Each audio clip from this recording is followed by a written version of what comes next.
Hey everybody, how's it going? Here we are starting the show. I'm Gary Palmer Jr. You're you. Together we are minting coins, going over a lot of things and a lot of happenings in the space as I am getting here set up, ready to present, show you guys what is happening, what's going on today, this fine Monday, 9 o'clock Eastern time. Yeah. So thanks for showing up. Thanks for tuning in. Please like and subscribe to this video. Like this video, subscribe. YouTube.com/minting coins, Twitter.com/minting coins, /Gary Palmer Jr. Check out our website. Check out our memberships. Check out our Patreon. Your membership is very, very helpful to what we are doing into space. And we are very, very excited to bring private shows, shows where we can say things and talk about things that we cannot talk about on YouTube, where we can get more in depth about some topics and have, more fun with the different conversations and the happenings out there. Joining us, we have a lot of people joining us on the show today. People will be probably popping in and out. And one of those people is Just Ask Jesse. So Just Ask Jesse, I think this is the first time. Yeah, this is the first time we met just briefly through some messages on Twitter. I thought this was a good opportunity to come in, and hopefully we get to talking about the states of the market today. Anyway, people know me as Jesse or Just Ask Jesse on Twitter. Cool, very good. Just Ask Jesse on Twitter. Awesome. Cool. So there's a lot to go over today, and I think one of the things I wanted to talk about. I don't know if we can go over this now or later. Is like what's happening with the Nike Swoosh. The platform, the Swoosh.Nike platform that they have coming out, in addition to some doxing that's happening. So I'm thinking maybe we'll go over the doxing stuff first, just because a lot of things are happening in the space with the exchanges. A lot of things happening with FTX. A lot of things happening with the Gate exchange, Crypto.com. Mm-hmm. And, with all that, there's a lot of, I closed my screen. There's a lot of, people getting hurt with a lot of different situations, right? There's a lot of situations where users are giving their money into exchanges. That money is going on to exchanges. And let's see what's happening. And then they're giving up access to their keys. And then when they give up access to their keys, they're giving up a lot of responsibility. Sometimes with these exchanges, more often than not, right? Like all the time, actually. In addition to giving up your keys, you're also giving up your identity. You're giving up your identity. You're giving them your ID, your address. You're giving up all this information about yourself. Hey, Sadaf, welcome to the show. How you doing? I'm good. How are you guys doing? Great. Good. Thanks for having me. Yeah. Do you want to just introduce yourself and let people know where they can find you and who you are? Yeah, absolutely. So I am Sadaf, aka Sadaf.eth. You can find me on Twitter at Sadaf_eth. And that's kind of primarily my hub. But I do exist on other platforms. Everything is actually accessible through my Twitter account. If you just search whatever you're looking for, it's all on there. It's either going to be Sadaf.eth or Sadaf_eth, depending on what platform it is. Very cool. Oops. I wanted to comment on the doxing situation. First off, whenever you have an institution, and an institution could also be just a merchant, we can consider them institutions, right? The biggest risk there is if it's an exchange, right? They hold your stuff, they hold your crypto, not your keys, not your coins. You don't have any ownership of those at all. They're free to do whatever they want with your funds on an institution. But if it's a merchant type institution, the biggest risk is you're simply going to get doxed. right? There's always going to be some sort of link to the real you, to the privacy you that you don't want people to know about. And they will know who you are. So they become that central point of failure, where if they mess up, your information's out there. There's always a central point of failure. And in crypto world, it always goes back to institutions and merchants. Back to the institutions, back to the merchants. I suppose because the institutions and the merchants, they are, centralized, and that's not a bad thing, right? They're people, and they're running businesses, or they're running organizations. And then, but there's different things that are happening. Sometimes they have bad ideas, they have bad practices because they came up with them.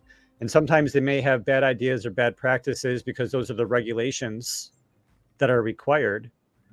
And, so sometimes these institutions are being required, by regulators, for example, to collect people's personal information. And then we get into this, what happened with FTX and what's happening with crypto.com versus, the flawless operation of Uniswap, right? The flawless operation of Aave, the flawless operation of all different protocols, including ENS. And so to your point, Jesse, this is a merchant, you could say this is a merchant, this is a platform, TokenSoft. And in this case, what happened is that the community manager, the community manager, they published an Excel sheet on the Discord of people that, this community manager was identifying as being a bad actors. And then this included their personal information. So this is a California company. This is a regulated company. And, the community manager, you can see the screenshot here, revised bad actor list. And it's a cloudflare-ipfs.com/IPFS URL. So it's probably resolving an IPFS URL on a .com link. And CoinDesk viewed the circulating list, confirmed that it has personal information, directly contacted two of the people on the list. And, those people were surprised. And right, the allegation here from the community manager is that these were bad actors. But, you don't really know that's the case, right? So there's sort of like, judge, jury, executioner. And people's personal information is now out there. Let it be that they're bad actors or not. I don't even know if this is, legal or not, right? Like what's the privacy risk, of which, this article mentions, this article from CoinDesk mentions that investors include Coinbase Ventures, Headline, Melterm. So this is pretty crazy. What do you think about that, Sadaf? I mean, I'm somebody that takes privacy incredibly seriously. So this is definitely really disappointing to see. I think that it's crossing a line, not just, potentially legally, but ethically. I think it's crossing a huge line. Ultimately, I think they're going to lose probably some trust from their users. It's a shame to see it. This is the first that I'm hearing about this. When did this news come out? When was this published? This particular article from CoinDesk was published November 14th, which is just today. Yeah. That's, probably. So I'm not sure if there's a date. Actually, right on here. It just says yesterday. Yeah. Probably one of the worst things you could do to your users is reveal, their identity if they're not doxed, or reveal their personal information. I can't think of a bigger betrayal. I would have to read up a little bit more on it to really understand what his motive behind it even was. But I think that it's just crossing so many lines. Especially in crypto, right? Yeah. Especially when it relates to crypto. We get into crypto for a number of reasons, right? A lot of people get in because they want the number to go up. But fundamentally, censorship resistance, privacy. Here's a breach of privacy. One of the sole reasons we get into crypto is to maintain privacy when we want it. And here's a guy who released all the information on these people. That's Yeah. not a good look for the crypto industry. I would be Normally we're used to these things happening through like accidental hacks and leaks. This was like like deliberate on purpose. Allegedly, the article goes on to say, just real quick, just to be fair in here, Nick G, the community, what they call him, advocate or something to that effect, the community manager, appeared to say that the only intended to release the wallet addresses, and then went on to say, you want me to delete your info after you tried to cheat the community. Is that fair? So Nick G sounds really certain that everyone on this list was trying to cheat the community. And it also sounds like Nick G only intended to release the wallet addresses. But it's still, right, like, it's still real, privacy. I mean, the thing is that if you're using something like Uniswap or a DeFi app, you're just not putting in your phone number, and you're not putting in your address. It's not required. None of, and if you choose to have an ENS name, you're also choosing what data to connect to that ENS name. So when you're using DeFi, what's public, and you're sort of like agreeing to that, right? Versus what's happening here in a lot of other situations where, folks are giving their personal information, and it's, and it's not just that this sort of happened somehow deliberately. It happens all the time, right? It happens all the time. And I don't have it up, but there is the Celsius hack, right? Or the Celsius, not the hack, the like the fall of Celsius, right? Like the insolvency and bankruptcy or whatever with Celsius. When that went to court, there were 15,000 people where their information was doxed. And it was enough information about the people where all of their financial privacy could be reverse engineered with their identity. And yeah, you just look at their deposit amounts, and then you can trace it back to on-chain, and you can figure out who they are, and then link their on-chain addresses to all their sister addresses, and now their entire Ethereum financial history. Yeah, I would be interested in seeing what the terms and services of that KYC were, because typically there's something that you need to sign, some terms that you need to agree to, right? And I can't imagine that would be a part of them, just based off of a feeling or a hunch, or whatever. One person just kind of doing his own research on these people and deciding that he wants to reveal their identities, just not, that doesn't cut it. So yeah. Hey, so we have 184 and Gwayman.eth. Welcome to the show. What's up, guys? 184, you want to introduce yourself? Say where people can find you. Hi, everybody. You can find me on Twitter, 184.eth. I don't know what my handle is. I do ENS, and my parents named me 184.eth. Gwayman. What's going on, guys? Mic check. Can you hear me loud and clear? All right, cool. I keep having technical issues. I need a new camera. It likes to come unplugged. But I'm Gwayman, a.k.a. Gwayman.eth. You guys can find me on Twitter at Gwayman_eth. It's really the only social media that I use is Twitter, and I'm highly addicted, so you can find me there relatively easy. But thank you for having me, guys. I'm glad to be here once again. And there it goes. Yeah, technical issues, the story of my life. It takes a long time to get a good studio set up, let me tell you, and it's never perfect. Oh man, I got my wires taped on this camera. I need a new one. My girl was laughing at me. She said, "You just need to buy one." I said, "I will." Yeah, you took the studio money and you bought ENS names. Yeah, I made a couple moves, man. I ended up selling my 4-digit and then bought another 4-digit and then traded that for a 4-digit plus ETH. I've been moving this last 24 hours. Yeah. Well, I mean, there's a lot of buying in the market. There's a lot of things happening, in the market. Let's see here, and Yeah, pretty cool and pretty exciting. You know how the as far as ENS goes, like switching the conversation over to ENS.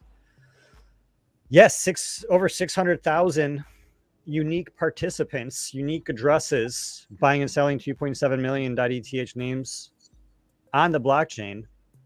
The number I really like is this 431,000 primary names registered. I'm pretty sure that means primary name set as the user's, you know, the wallet ID for that wallet.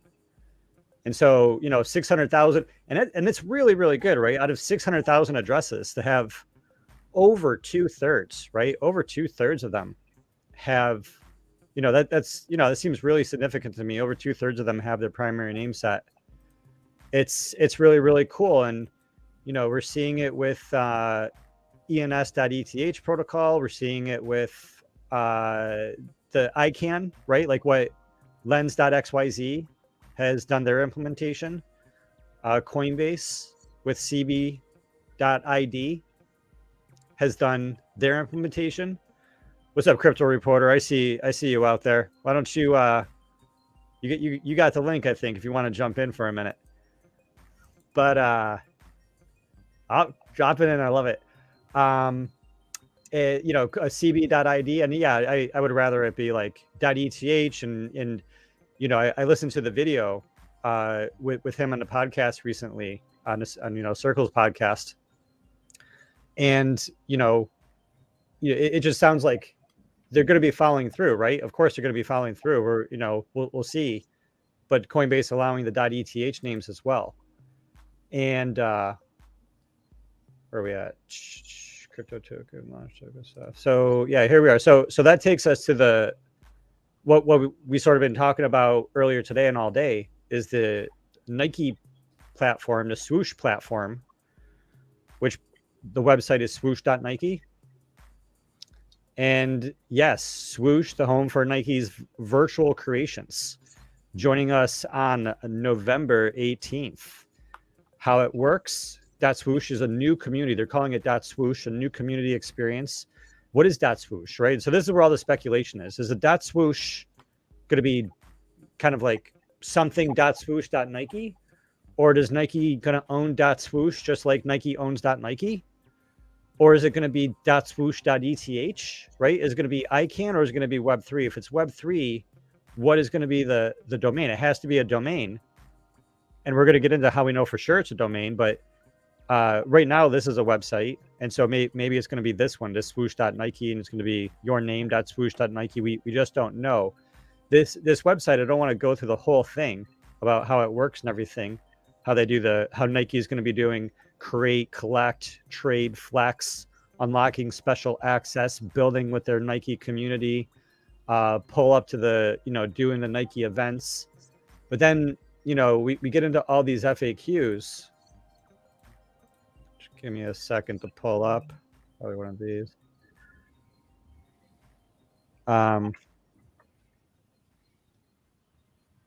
So what is this going on? So it costs nothing. So will Nike virtual creations be affordable?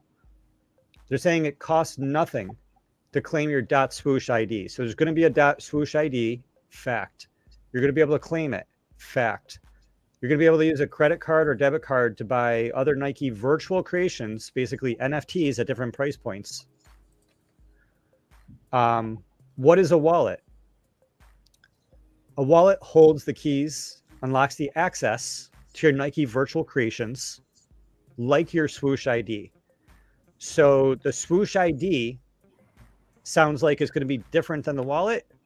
Is it going to be different than the wallet ID? You know, I'm not sure. It's kind of ambiguous, but it sounds like it could be different. So if some people already have a wallet, right?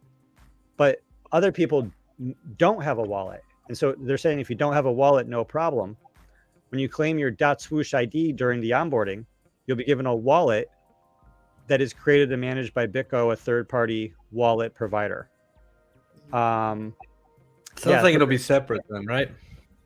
Well, it's hard to say, right? Because like basically we're reading into whoever did the copywriting, and experience tells me that people that do the copywriting, sometimes things are, you know, not exactly exact, we could say.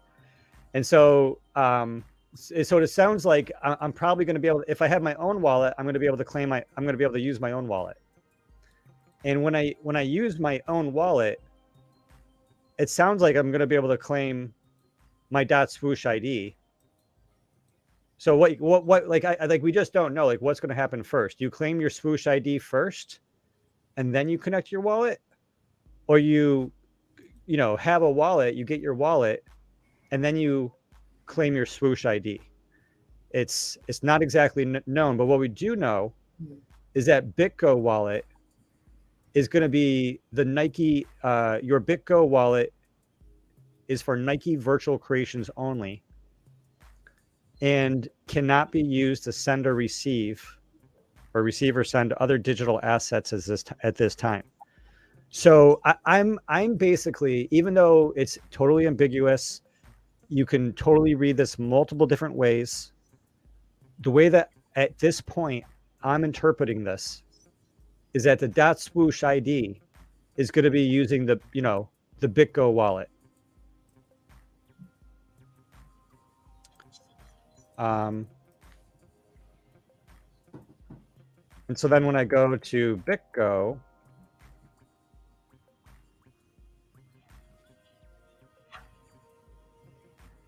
website. I thought I had a different website. So BitGo, yeah, here it is.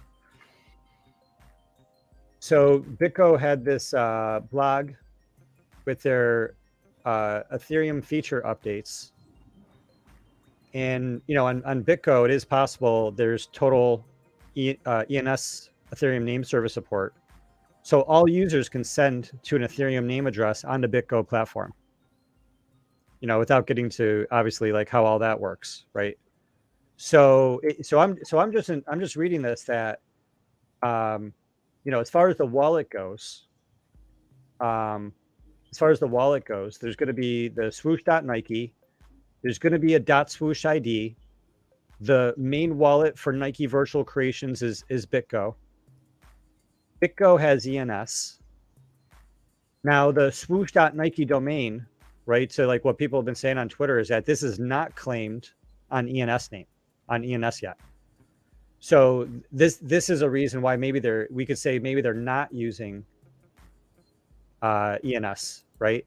Because it should look like this when you type in like CBID into app.ens.domains. CBID shows that it's claimed. So just like the Swoosh.Nike should show that it's claimed, it doesn't do that yet. Just like web3domains.com shows that it's claimed. And then this is like new information that I saw just before the show, is that introducing Polygon. What's going on here? Maybe this is the wrong link. So Just Do It. Who's this guy? CEO, Polygon Studios. Opinions are his own, not financial advice. 500,000 followers. Ryan is saying, just do it. Nike has exclusively chosen Polygon, just as like Facebook and Instagram and a lot of others have done, as the blockchain for building their Web3 experiences. If there's one thing clear, everyone is building on Polygon. A lot of people are. And then we will continue to build Web3 to the masses. Yeah, Polygon getting a lot of information. I like Polygon. I don't think it's the most secure blockchain. I think Ethereum is like way more secure of a blockchain. But yeah, so do we have? I don't think we have. Do we have a link here? Grab your kicks. Nike is building their Web3 experiences exclusively on Polygon.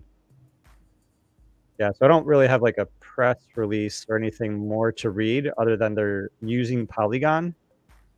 And so we know they're using Polygon for the blockchain, EMV compatible.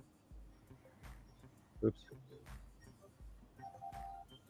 And what else do we know? We know that they're using BitGo. Hey, I know we're talking about Polygon right now, and I was actually having a discussion earlier with somebody because they were bringing up these Polygon naming system pretty much that was announced in March. It's not fully rolled out yet, I don't think, but they were kind of questioning if it's going to be, like a threat and it was I read up on it, but they seem to be really focused on privacy and what is it, zero knowledge technology. So I don't know, it's interesting stuff, but I'm seeing a lot of these people want to work with Polygon, and it has me wondering if they're going to end up using a Polygon naming system or if they're still going to be using ENS. Yeah, so the last exactly, and that's what everybody's wondering now, right? And so knowing that BitGo is being used, and now like Polygon, and it's like there's more research to do and there's more outreach to do, but there's ENS domains. Says BitGo loves ENS domains. Polygon do they love ENS domains? ENS domains can be used on Polygon with CCIP read EIP 3668. And so, my understanding is that this could definitely be done. And so the questions are, right, like what's going to happen? How will it be done? And that's what that brings us to. Hey, I don't want to go off topic, but if there is anybody watching this or watching it back, I got a little fun game for you. You can take a drink every time my camera messes up.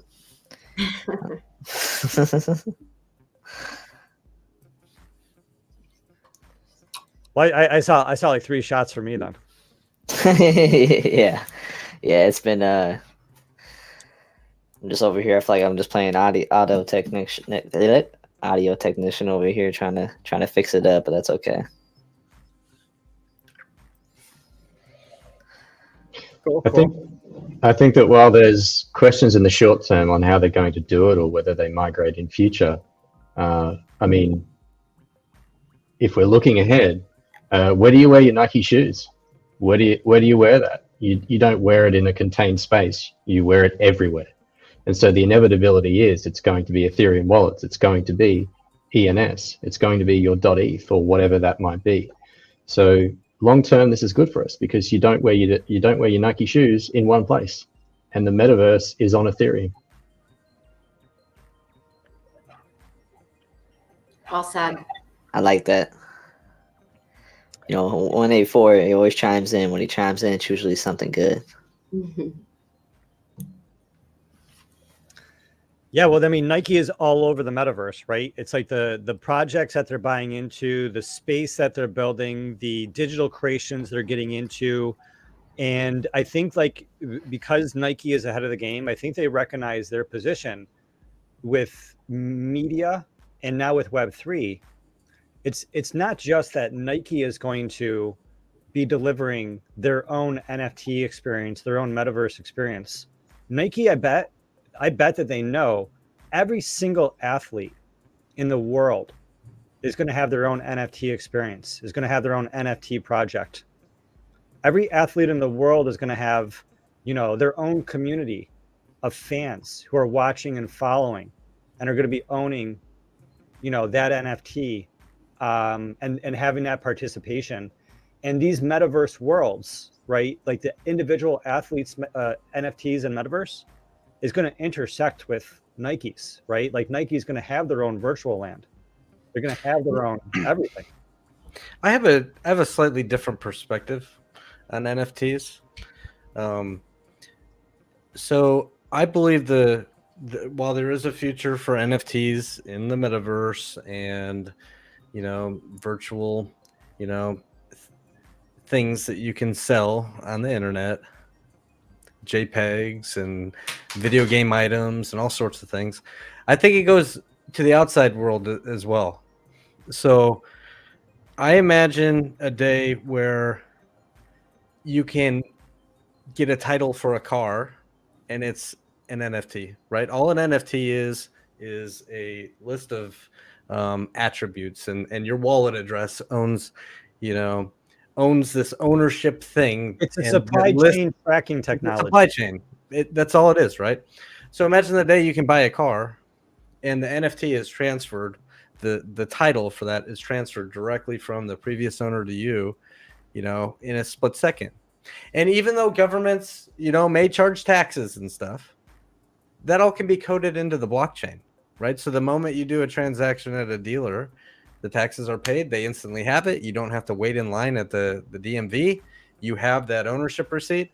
Now, the problem with all crypto is what happens when somebody who doesn't know how to secure their keys loses their keys, and now all their goods are stolen. All the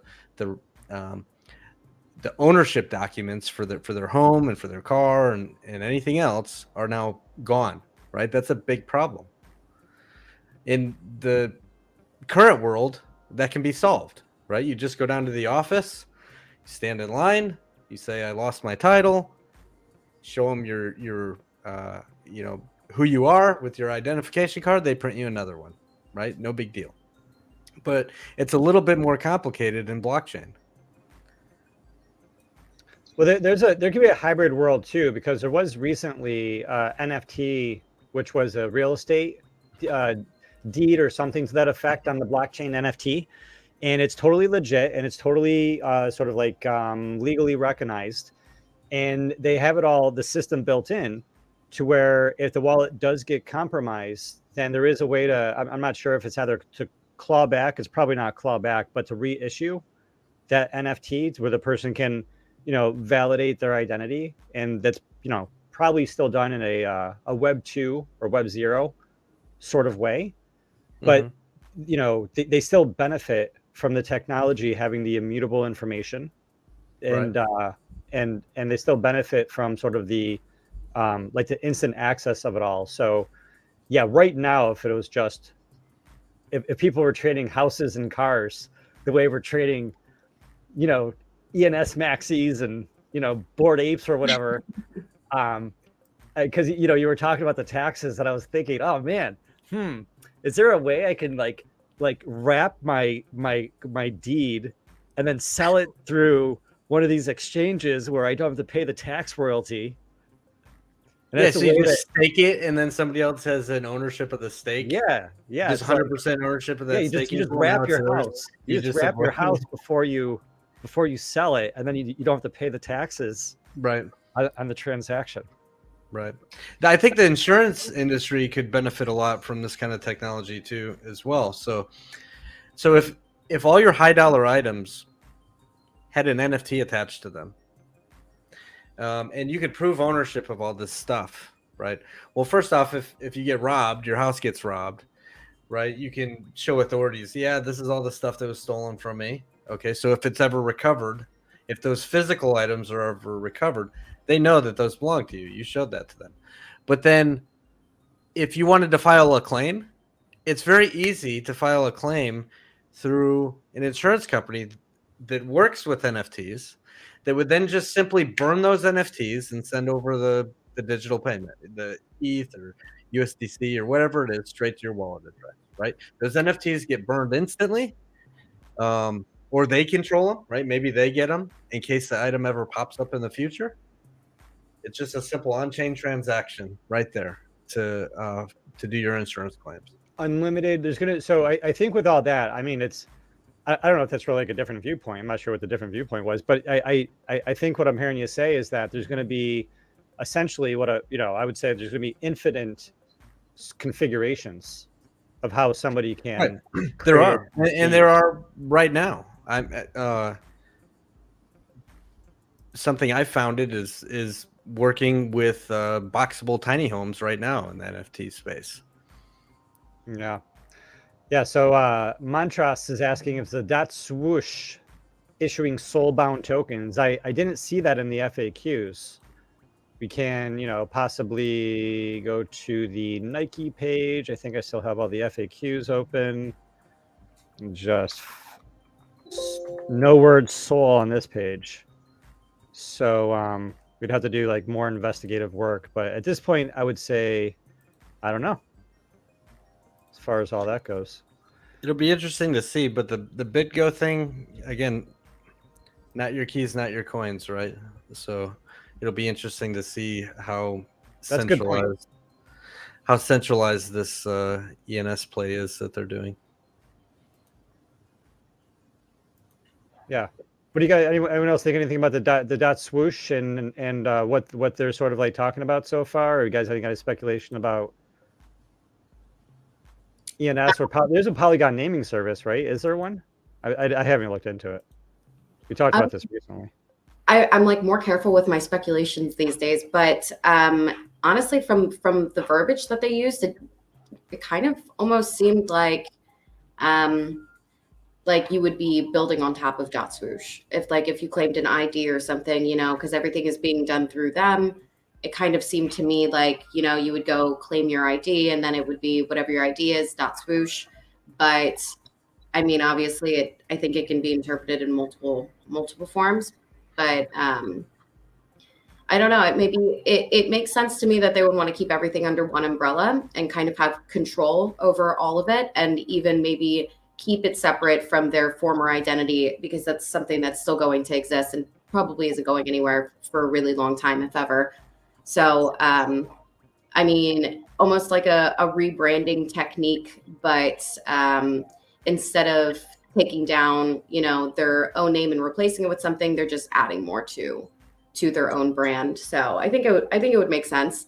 Whether or not that would like have any, I mean, it seemed like they're pretty well involved in Web3. It seems like that they have some good people on their team that know what they're doing. Their words, were very like Web3 oriented. So I give them a lot of props for that.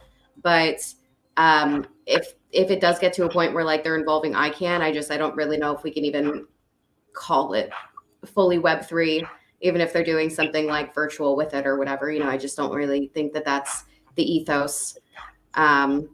But maybe it's just a stepping stone. Who knows? I'm sure that they have people that are really looking into what the best form of onboarding is and what kind of techniques they need to use in order to do that. And it is a pretty big jump for majority of people, like 99% of people still. So they need to take baby steps if they want it to be as successful as as Nike is. So it's my opinion.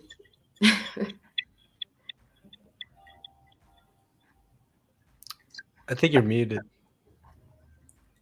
Sorry. Yeah, we don't know what they're doing, and we do need to be careful with the speculation. Yeah. Because we just don't know, and we're just like trying to put the pieces together with limited information, and super excitement to see a big brand come in, because that's going to onboard new people. And it's always work teaching people not your keys, not your coins. Yeah, and just a quick story why that's so important. Do you remember a place called Origin? They had decentralized shops you could build. You could build a website off of the Origin protocol, and it would be like, the name of your store.ogn. I don't know if you ever saw Man, that. it sounds familiar. There's so many things called Origin. I don't know if I remembered it, but yeah, people get rugged all the time with like everything since Mount Gox to. I'm sure it wasn't a rug got rugged by the wheel. It wasn't a rug per se. You could build a website, a complete website, list all your products, put all your pictures and links.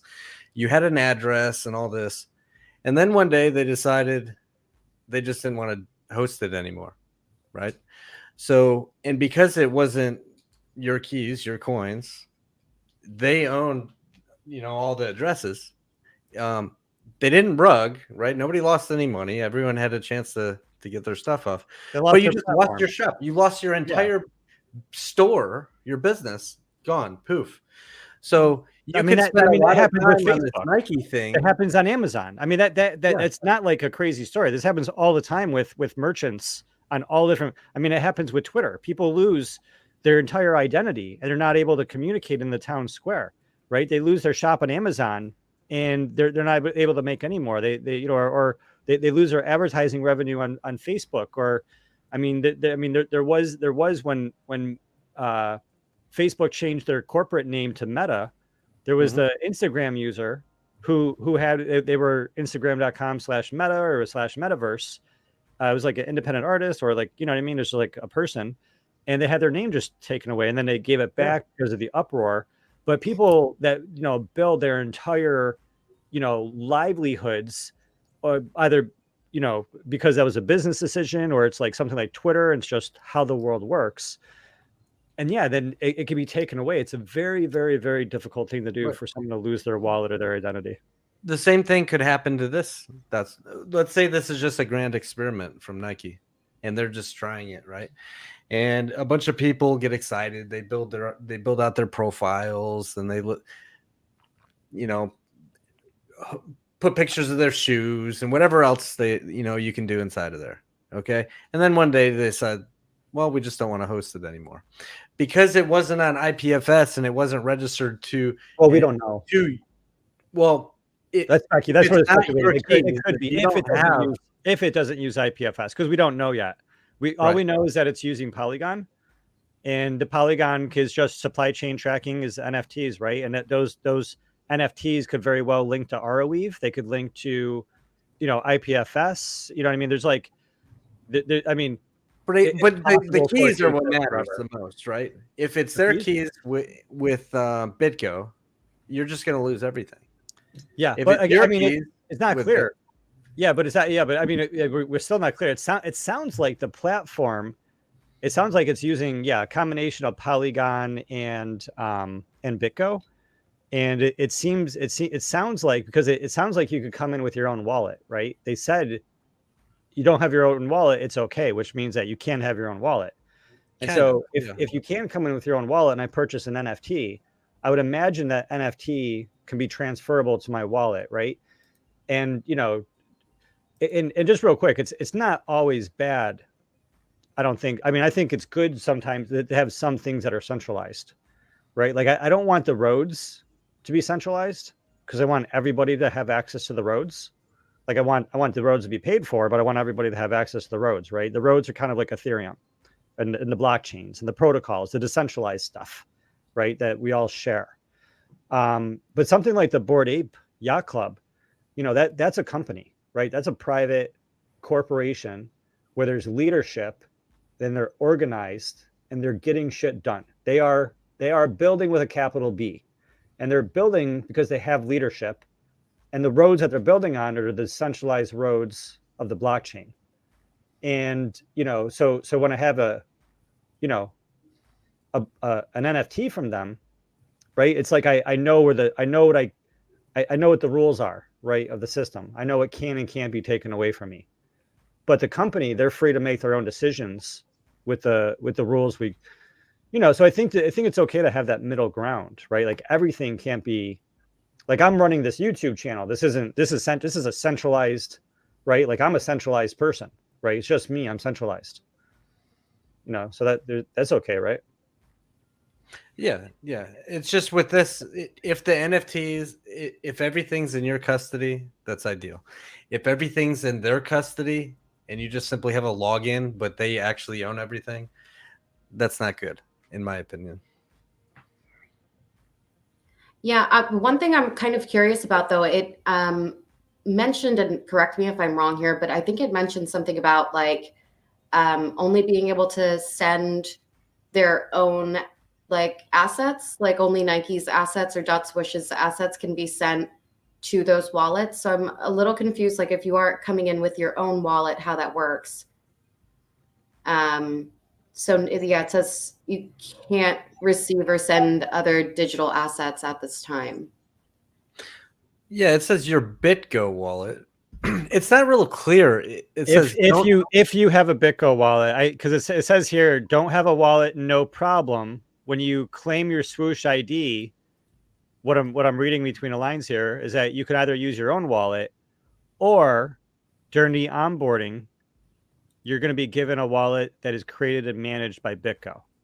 And so if you choose, the way that I'm reading this, if you choose to use the BitGo third-party wallet provider, then that wallet is, only going to be set. Yeah, it does sound like centralized AF.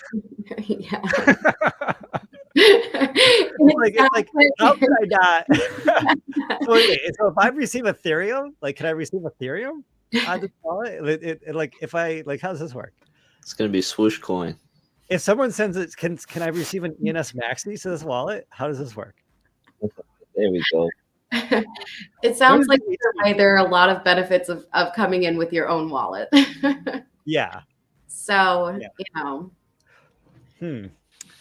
Yeah. I mean, in that way, maybe you can, keep your keys and maybe it is your coins. I don't know. Maybe there's a bypass in that form, but They mention a wallet passphrase. I mean, I don't know if they mean a seed phrase or what, but it does say you'll get a pat. Did any of you guys play on the Reddit avatars once these Reddit avatars got going?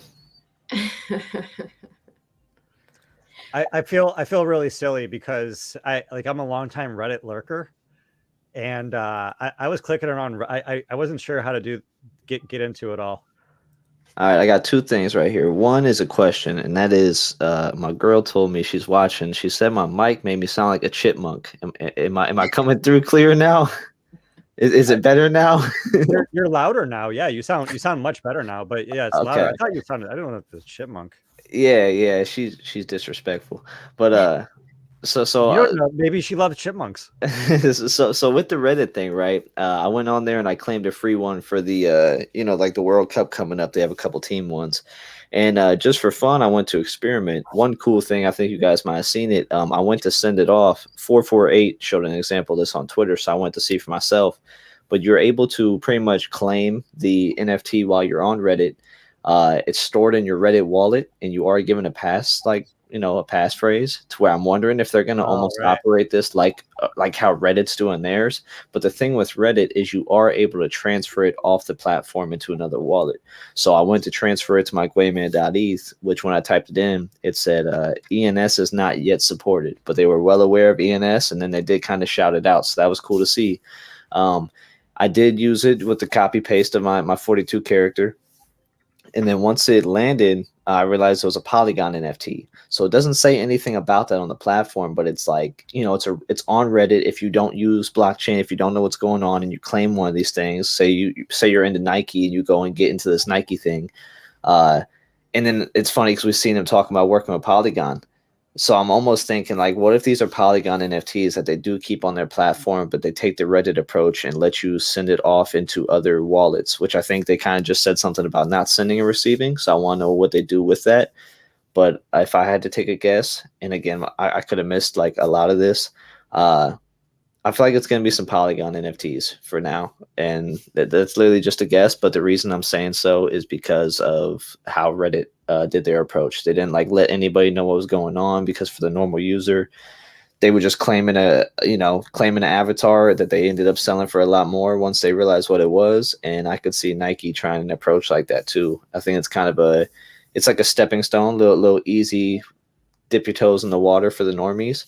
And the fact that they're not being too clear and it seems like a centralized thing going on, they're either not going to let you send it off and it's going to be just their own little like VV type deal going on, or maybe they take the Polygon and like Reddit approach, like how Reddit did. But I'm totally speculating here.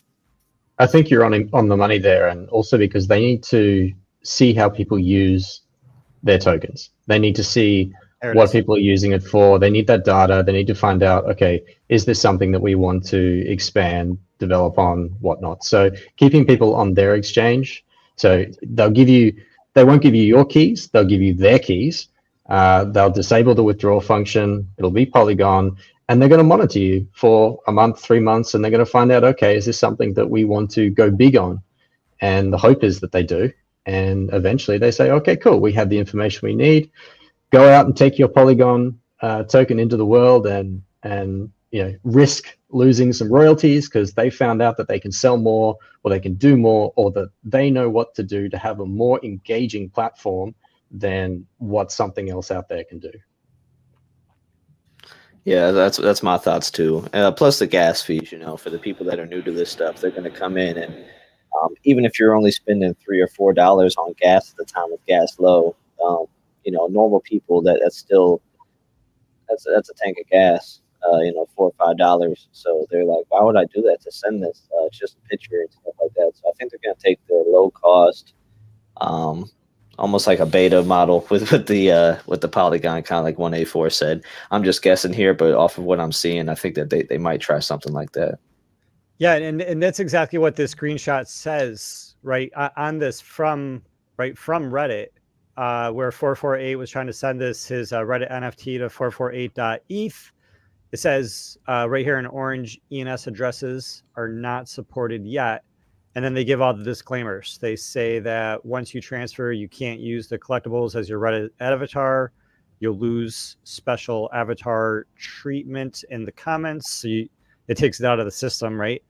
And then you'll have to pay network fees to transfer your collectible back to this vault, right? So they get the network fees in there as well. And then they say before you transfer, be absolutely sure, because the shit is immutable and it will be gone forever. And so in the screenshot, basically they're using ENS as, a transfer, right? To address lookup, just lookup protocol. But they're not using ENS as, with like signing with Ethereum. And it doesn't seem like, they're not using ENS in terms of like usernames yet. That's Reddit. And so then we're comparing this to .swoosh.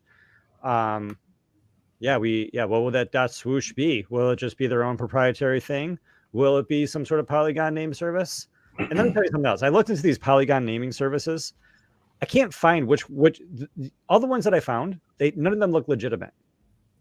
None of them look legit. They look like it's just some developer was like one day, oh yeah, I'm going to make the Polygon naming service or the Matic naming service. I can't figure out what it is. And like the ones that I found, and people were like, oh yeah, this is a legit one. I look at it, I'm like, the team page is like, it's just sketchy. I've seen it. I was going to say it's not inspiring, but it's borderline sketchy. The not inspiring automatically makes it borderline sketchy. And is this just some people that said, hey, we're going to do this without working with a larger Polygon? And so I haven't even proven to myself that a Polygon or Matic naming service even exists. So it'll be really interesting to see what happens on November 18th. I'm right there with you. That's something with the discussion earlier with the person that brought up. They're like, hey, did you see this? What are your thoughts on it? And I'm like, well, man, if they started in Q1 and they're supposed to be kind of up and rolling and almost booming by now, why have we not heard of them? Why have we not seen them? I've seen some top POL names going around for a minute. Almost grabbed a couple 3 digits because, YOLO. But it was crazy because they were charging they were charging even extra than ENS does. And even for 5 characters plus, I think it was $50 a year instead of $5 a year. So I was like, man, this kind of just feels like somebody trying to make some money. Maybe they just took the same idea and they're trying to make some money off of it. And I talked with Sean Murray about it, or as I like to call him, Sean Murray.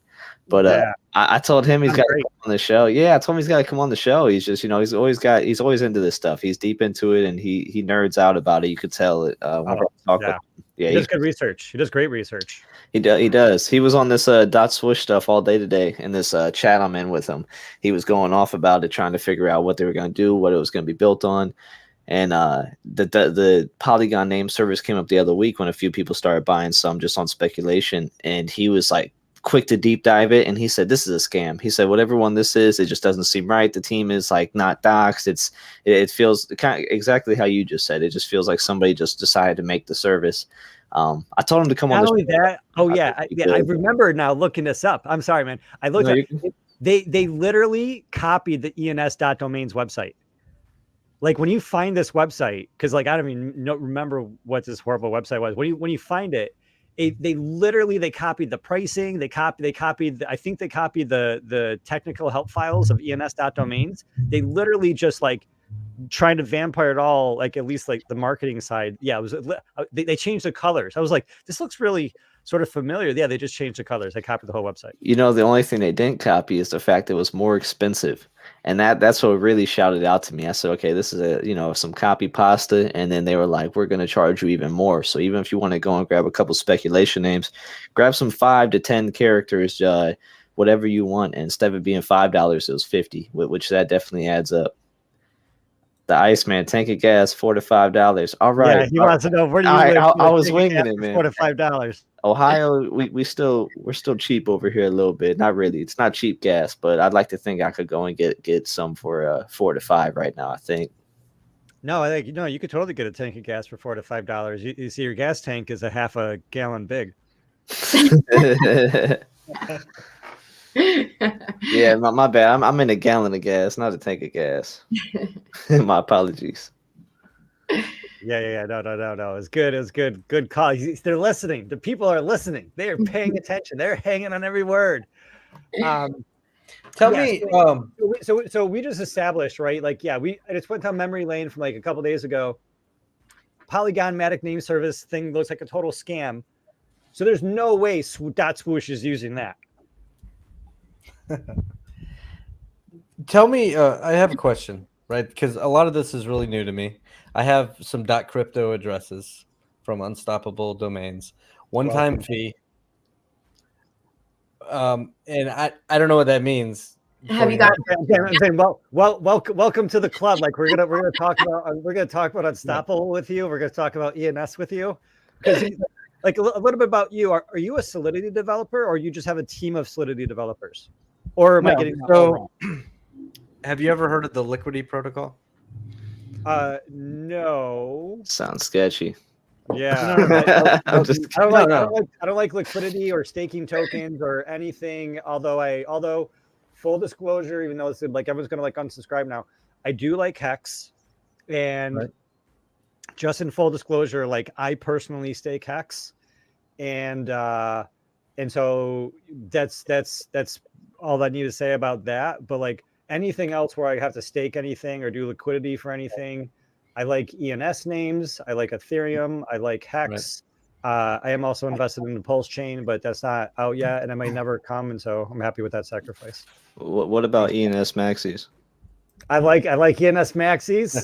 Cool. I like those. So, I like those ENS maxis. I'll tell you a little about my background. So I started out as a besides being an investor in some of the same things that you just mentioned, right? Hex and Pulse Chain.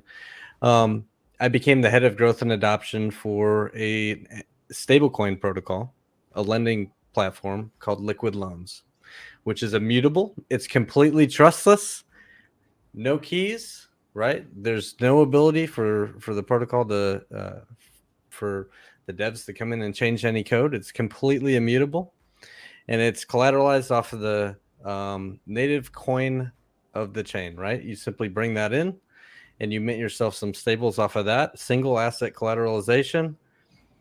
It's very much like the Maker protocol. A little bit better liquidation mechanism that doesn't take 6 hours for an auction. Instead, it's an instant liquidation mechanism. And it always maintains peg at $1. It's almost impossible for it to depeg under $1. Those are dangerous worlds in these no. We are living in trying times, my friend. No. This is so you know what the problem is. I don't want to. You know what happened with Luna, though. You know what happened with Luna? Yeah, just a massive inflation, right? Yeah. Where they had just way more stable coins in existence, right? Than they had any backing for. They were right. none of them were versus something like Make or Die, which is algorithmically managed. Well, it's just over collateralized. That's all it is. The backing is always there. Right. So there's a difference. As is Uniswap, as is fractional reserve. Uniswap is sort of like, especially compared to all this other crap we got going on, it's like way over collateralized. Aave way over collateralized, and so that it's one of the reasons why those protocols are sort of safer. Right. So you got the liquidity. So you what'd you do? Did you build a liquidity protocol? No. So we forked the liquidity protocol. Okay. Which is, listen, it follows all the same principles that we're all here for: trustless, immutable, no keys. You control your own keys. Nobody can change the code. There's no DAO. There's no voting. You made a smart contract. There's no admin permissions, and you can't update anything. Right. So we forked that, and we called that Liquid Loans. That's going on Pulse Chain. Right. Testnet's up. You can play with it. Functions great. And whenever Pulse Chain launches, it'll be it'll launch soon after. Right. Cool. The mainnet. But then, I was the head of growth and adoption for about a year over there, and then. Kind of overlapping with that, I became the founder of a protocol called Power City. Power City, we have an NFT platform called Pixel Park, which is currently in development. We're probably about halfway done with it. It's going to have a lot of different capabilities that you haven't seen in other NFT platforms quite yet, just for how you can build a collection and deploy it. And what's that built on? So that is also going to be built on Pulse Chain. Okay, so that's not out yet.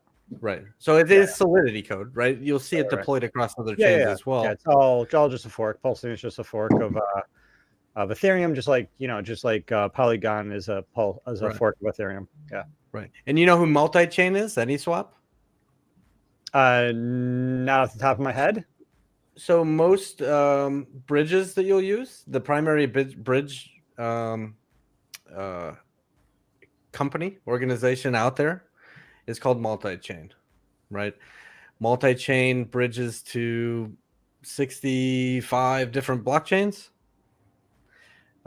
They have a who runs multi-chain? That sounds centralized. I mean, it's obviously centralized. Well, all bridges, historically, bridges have to have. It's just a bridge company, right? Multi-chain. Yeah, multi-chain is a company, right? But that doesn't mean that the assets inside are centralized per se, right? Whenever you bridge there's something, admin keys to the assets in order for them to send and receive, and right. Yeah, how do you get the Polygon?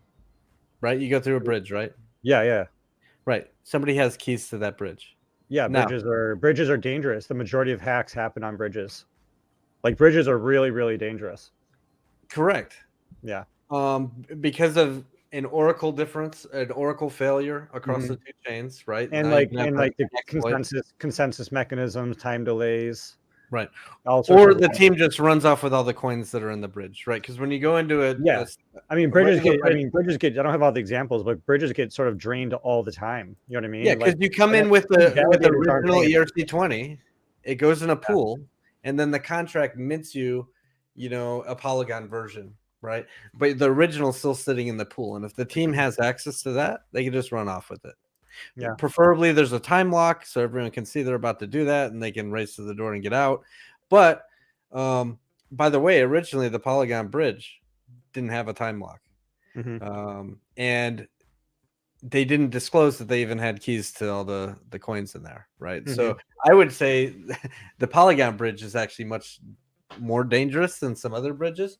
Well, there's a new technology out there called... They're all dangerous. All bridges are dangerous inherently. Right. But you can cross-chain swap. Cross-chain swap, you use the existing DEX on the two chains, and there's no pool in the middle, right? Right. Single coin. There's one single coin that instead of having a pool full of, say, Link and Hex and all these other coins inside of the bridge pool, there's one single token from the protocol that gets put into the pool and minted on the other side. Yeah. I mean, I know all that. I mean, yeah, sure. I mean, that's all liquidity. So that's like a project that you worked on, or you forked that. You're going to launch that on Pulse, and so you're going to have that. So we partnered with multi-chain to bridge across 65 different blockchains.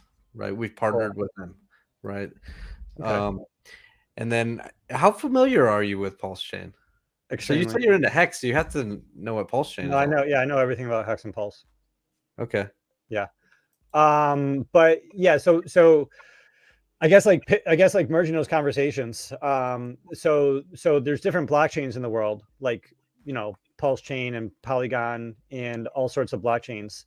Those blockchains are like the world that we're going to be living in is going to be a multi-blockchain world. It has to be. That's the only way to scale. That is the only way to scale when the users start to pile in. I wouldn't limit myself. I would say that's like the most basic fundamental, and it's like it's the most basic and fundamental way of scaling, right? Is that when you have more cars and you need more gas, you build more gas stations. Right, it's like you build more blockchains. You have to, otherwise there's it gets clogged up. And so when you have these different blockchains, exactly what you're saying with this cross-chain company is correct. Is that what you want to do? Is that you want to take assets, and they might be ERC20 type assets, or they might be NFT type assets, and you might be transferring just like the Nike.Swoosh stuff, right? To bring it back around to that.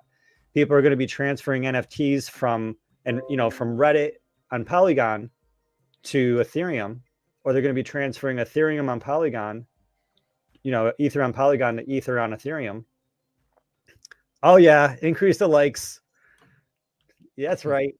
And so when they do that, right now they're just using their native blockchain addresses, right? Like Ethereum, you're using your 0x address. Bitcoin, you're using like 1 whatever. And with these different addresses, obviously they're all different, right? Like my Bitcoin address is different than my Ethereum address. And my Polygon address may or may not be different than my Ethereum address. And all of these different blockchains and the different companies in the middle, what they could do is that they could leverage screen. Let me get to my screen here. But boom. What they could do is that they can leverage CIP read, which is EIP 36668. And what CCIP read does is that it stands for Cross-Chain Interoperability Protocol. I want to bore people too much, but the Cross-Chain Interoperability Protocol allows a blockchain to communicate data with another blockchain. It also allows a blockchain to communicate without a central oracle. Because it allows anything. How does it work? It allows anything to be. It removes the central oracle, and it allows direct communication with anything on the blockchain or not on the blockchain. So you can use CCIP read to create, like, for example, NFTs or ENS subdomains using Google Sheets.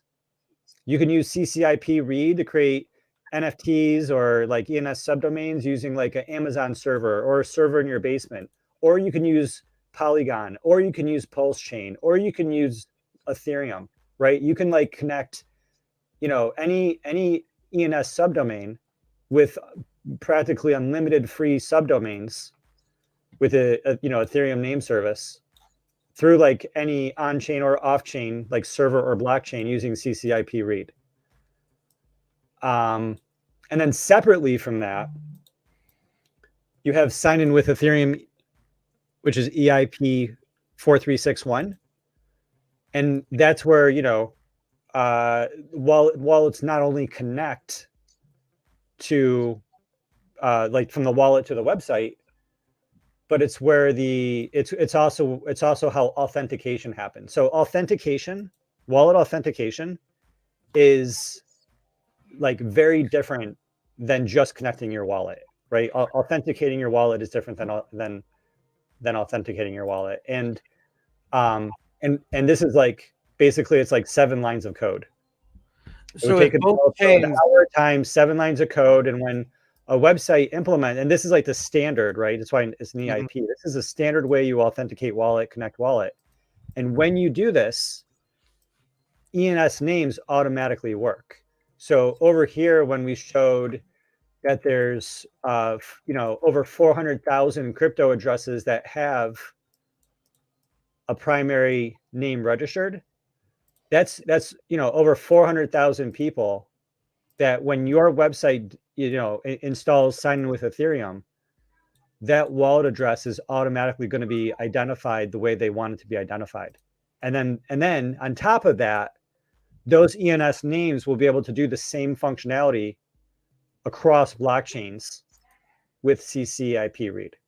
So can EIP 3668, as long as that is on both chains in question, now you can communicate between the two chains and have a smart contract on one chain interact with the smart contract on another chain without a central oracle?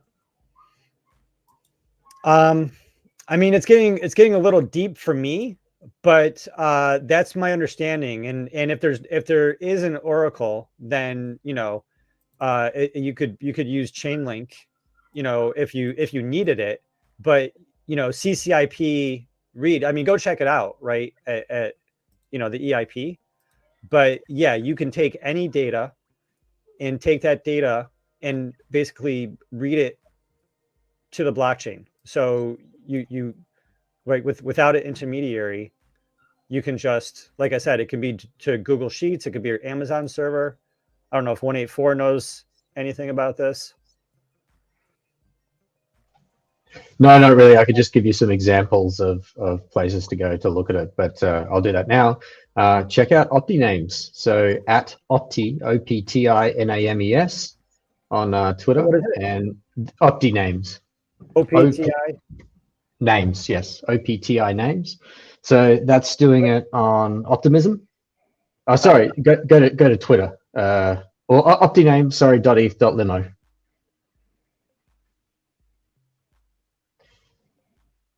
So there's your free subdomain on Optimism layer 2, and that's useful on Ethereum layer 1. I know that they've got a bit of information out there. I think they might have that up on Gitcoin or GitHub rather. Yeah, that's all I can say for now. ECC, are the ECC people using CCIP? I mean, I don't know, but I mean, this is ECC. Oh, sorry, not ECC. PCC, I think it is. Oh, PCC. Are they using it? No. I don't know. I don't think so. Yeah. I think they're doing some. I think they're doing their own thing. It might be even on chain, isn't it? But you know, for people that do want to get more information on this topic, no, that's signing with Ethereum. My bad. Yeah. So how do I find EIP? Yeah, just Google EIP 3668 to get to those standards. You know, Nick Johnson has talked about this a lot.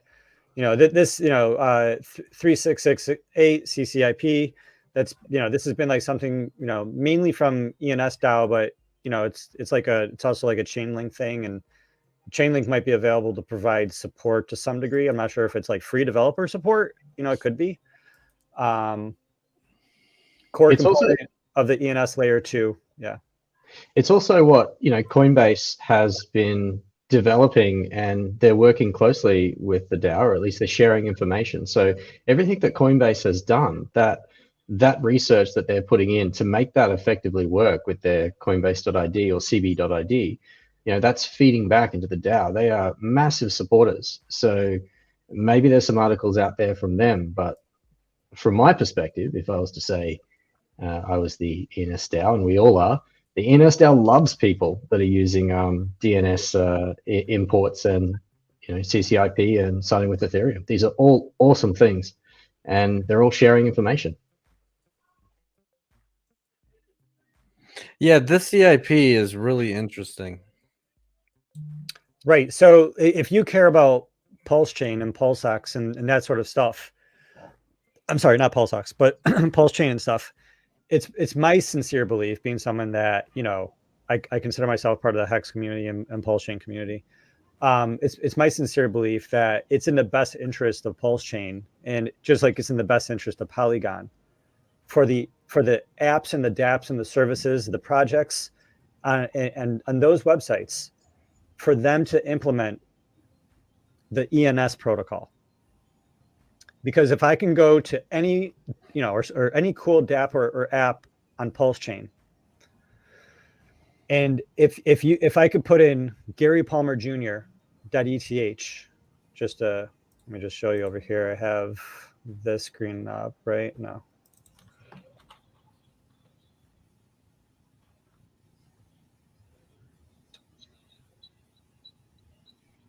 So Gary, I've just tagged you in something where Z80 at 0xZ80 uses CCIP and Google Sheets to manage subdomains and whatnot. So you're tagging that. Where'd you tag me? Oh, I see it there. Yeah, just to show Jesse. So Jesse here, this could be something kind of badass that your team could do, or if there's any like, you know, Hexakins or Pulse Chain folk watching,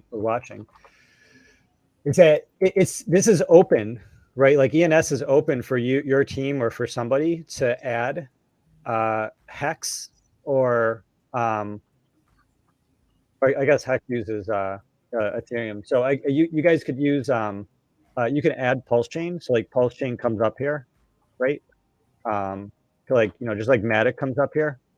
You could make a Pulse Chain. So Pulse Chain. So someone needs to do that. Someone hasn't done that work, and maybe they can't because the chain doesn't exist yet. But you could make it so Pulse Chain is an option, and then I and users that use ENS names can add their address for that blockchain here. And then when people use apps or dApps on Pulse Chain, and instead of putting in the Pulse address, I can just type in GaryPalmerJr.eth, and then the Pulse app is all it's going to do is a simple lookup. It's going to talk to the ENS protocol. It's going to say, hey, does GaryPalmerJr.eth exist? And the ENS protocol is going to say, yeah, it totally exists. And then the Pulse Chain is going to say, does he have a Pulse Chain address? And it's going to say, yeah, it's his Pulse Chain address. And then it's going to give him the Pulse Chain address. And then the app or service knows what the Pulse Chain address is to send to, or the ETH address to send to. And it's just a lookup, right? It's just a lookup. And it's just universally loved and accepted if you look at all the volume, right? If you compare, like we were talking about .crypto, if you compare the .crypto volume, sales volume on OpenSea or wherever you like to get market data from, if you compare the .crypto volume to the .ETH volume, the .ETH volume is like on Mars, right? It's past the moon. And so like the number of users is like surpasses like every other, right? Like I don't want to get into all the metrics right now, but the number of developers is stronger on ENS.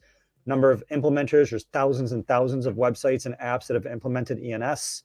When anyone implements EIP 4361, which is everybody, right? Anyone that wants to look to Ethereum and say, hey, how do I connect my wallet? There's a standard, right? You're a developer. There's a standard. You're going to look at the standard. It's EIP 4361. It's 7 lines of code. Login.xyz. You install 7 lines of code. Your wallet now connects and authenticates to the blockchain. ENS names are automatic. You don't have to do anything extra. Your ENS name is automatically your user ID. So ENS is like the clear winner, right? In my view, and some of the other people on this call, of what's going on. And so, yeah, any app or dApp that does sign in with Ethereum or ENS is just tapping into this really large audience, this really large user base of ravenous fans who love their ENS names.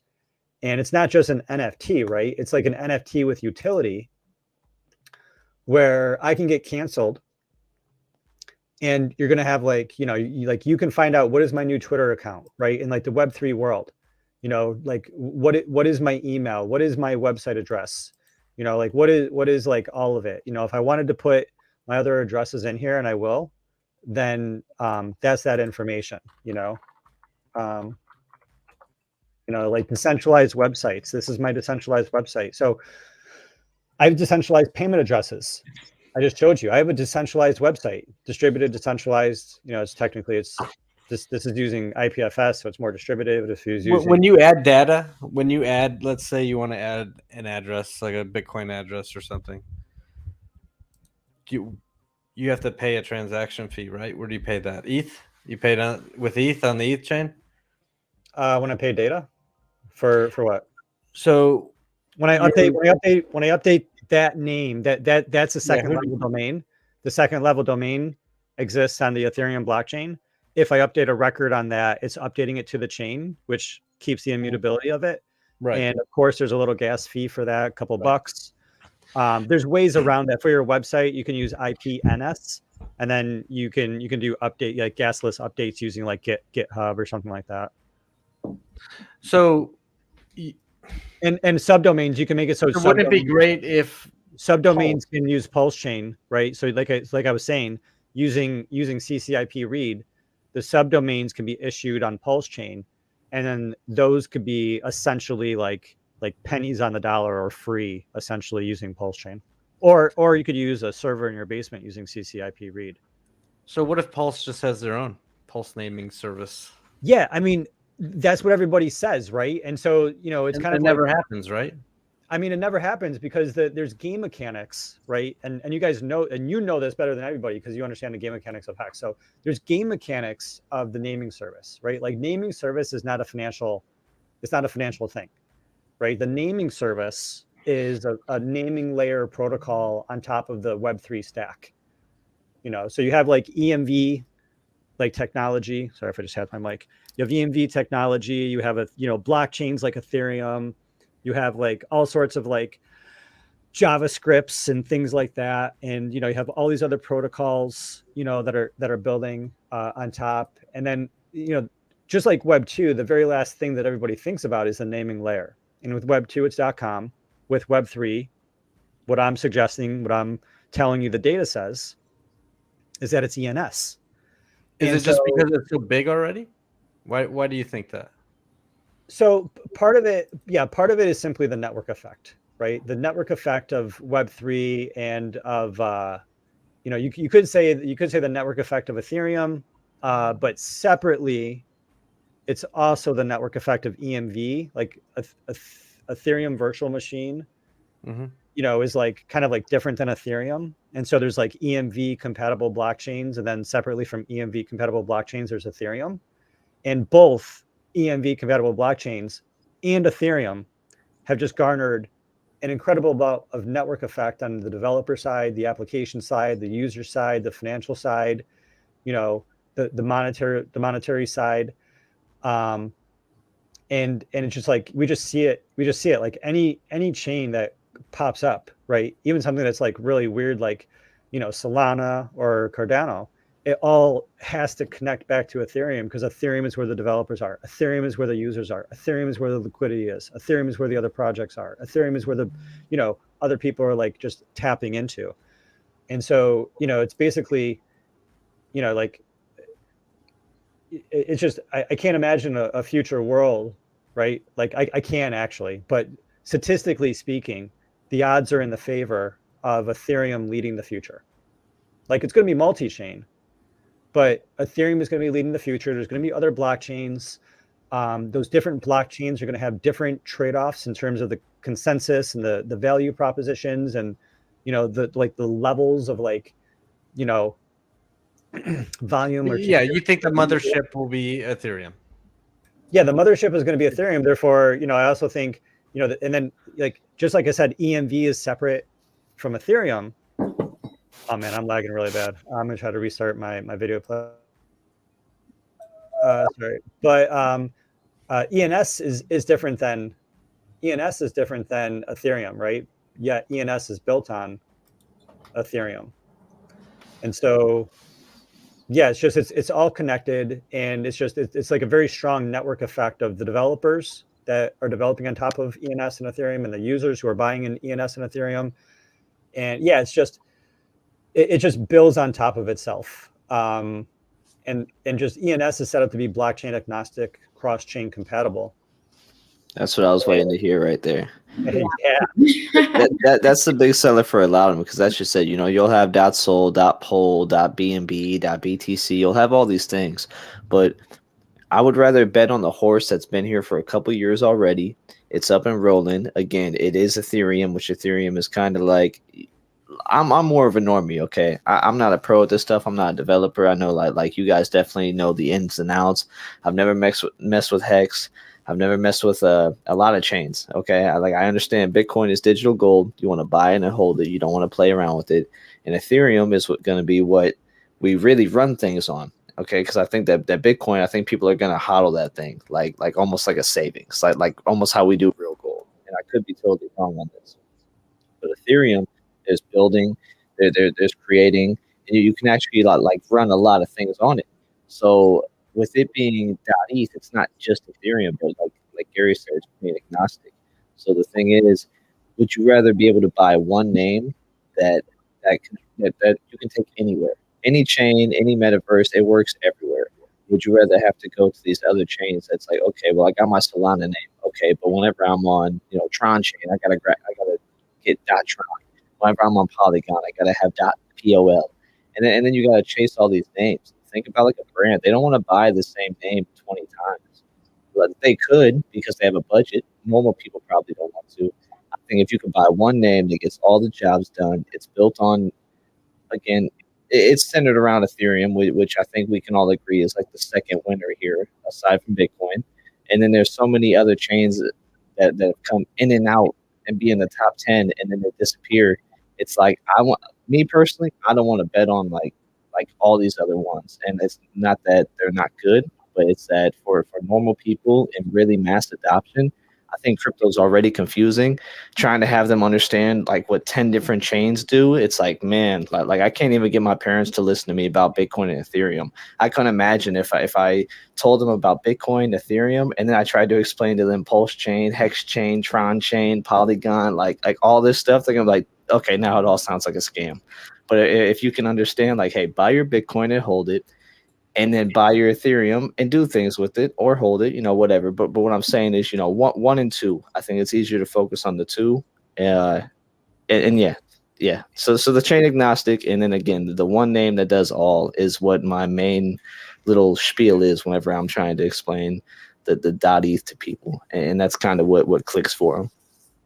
Yeah. Gwei, if I could like add on top of that. Yeah. I think the whole purpose of having your Web3 identity is that it works on all of the chains, and you don't have to try to pick it up from here, pick it up from there. You don't have to front run anybody, and nobody's going to try to front run you, right? So that's like, I think one of the biggest issues is that people want to own their identity, and in order to do that, you need to be able to buy it once and use it on all of these different platforms and stuff. And if you are using multiple chains, like ENS works on over 110 different chains. There really is no reason to have a separate Web3 identity for this blockchain or that blockchain when you can just have the one. And as soon as, like sign in with Ethereum is completely normalized, it's like kind of game over. And it's also like what 95% of like Web3 usernames are like already ENS. So with numbers like that, I mean, you have to look at why, but you have to look at also like, is there even any possibility of turning those numbers over to such a massive extent that it's really going to make any difference? I think it's something that really doesn't even need to be messed with. So why try to fix it or try to make a competitor or something that's more than likely not going to be even nearly as popular, right? So sign in with Ethereum. How long before you think it's like implemented? Honestly, it's here now. It's done. Yeah, signing with Ethereum is done. It's a done protocol. You can learn more about it at login.xyz. Well, okay. So how long before the masses are using it to get into their? You want to get into a hotel room? Already you open up your phone. You scan a QR code. You do something on a little screen. Sign the transaction, and you're in. Can I take that one? Yeah. So obviously this is. I'm gonna try to find it on Twitter while you take it. Yeah, because so, right. Jens, I do have to get going because we're an hour and a half. Yeah, thanks for hanging out with us for my meeting. So I'm so sorry, and we just got into like the really good ENS stuff. So I really do apologize, but I will try to make it to your next one. I don't know how often you host these, but yeah, we'll chat. Yeah, definitely. Thanks for showing up. It's been and yeah, there's like so much to talk about. Congratulations on the new position and just everything that's happening. Community advocate who's not going to dox everybody because there's no centralized database, and you have better ethics. You can trust me. I would never dox anybody. You're great. Thank you so much for everything you do. And just, I really wanted to get into like your trips too in Europe and the industry and talk so much. Next time I will come with all of it prepared for you, and we'll get, as deep as you'd like on it. Thank you so much for hosting this. This was really fun. Cool. Wait a minute, this is the first time I'm ever seeing you in person, and 184 also first time I've ever like seen you guys, So that was kind of a cool experience for me. I'm like so fully doxed that I like don't even, it doesn't even cross my mind like what other people look like. But it's always really nice to kind of put a face to the, to the voice. So it was nice to see you guys. And Jesse, it was really nice to meet you as well. Yeah, you as well. All right, guys, have a great night. See ya. So how long before we start signing in with signing transactions to get through doors everywhere we go? All right, I was just searching that. 184, you're taking that. So I just want to jump on the tail end of the why it's good, and then jump onto that question. So another reason why, and this is a little bit network effects, but we're talking ENS is public goods. ENS is probably the only naming service that is focused on public goods, and that is a big deal. So you've got Ethereum being a public good in a sense, and you've got ENS saying this is our focus. They are a for-profit, but like the revenue model works, they are profitable. And their whole intention is making this available to absolutely everyone out there. In doing so, they're saying they're approaching the Ethereum users. They're approaching the, as Sadaf said, 110 other blockchain users, and probably more as more blockchains arrive and die at the same time. And they're doing the DNS imports for .coms, .xyzs, whatever it is. So we're talking a public good for the world for every single thing that can be named. And I don't see others doing that. So that's another reason why they are an absolute leader, and there are, as at this stage, no competitors. But to answer that question, and this is the speculative part, my view is it's going to be, let's say, 2 to 3 years. Let's get through Ethereum's scaling model. Ethereum needs to complete sharding. It needs to get to the point where we have Ethereum as that complete beast.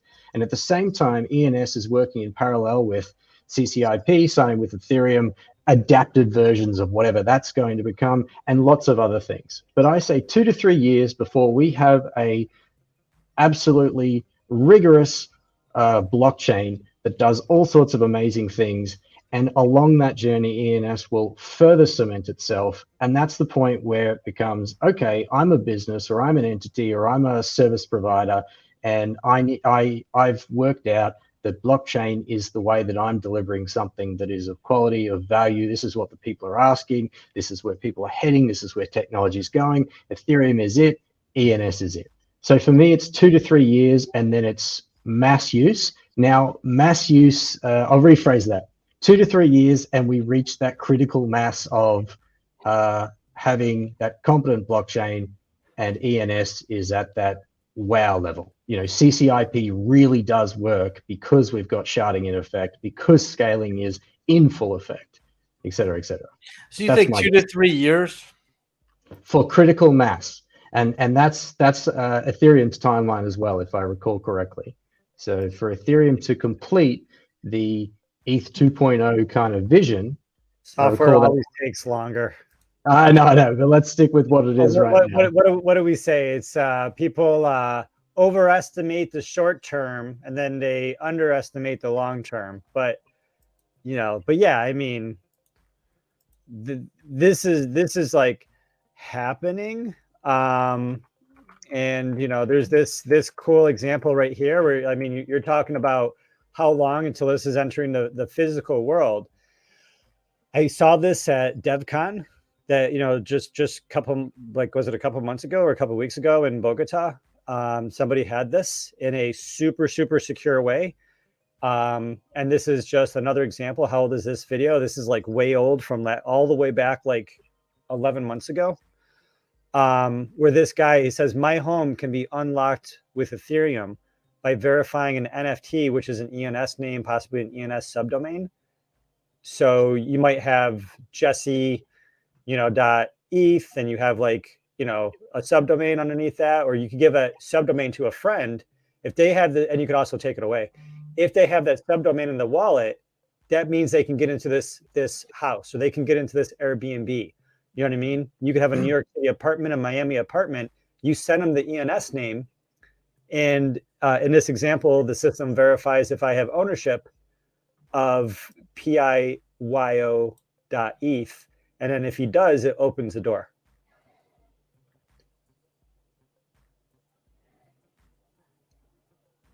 Like, it's not unfathomable to imagine a hip hotel.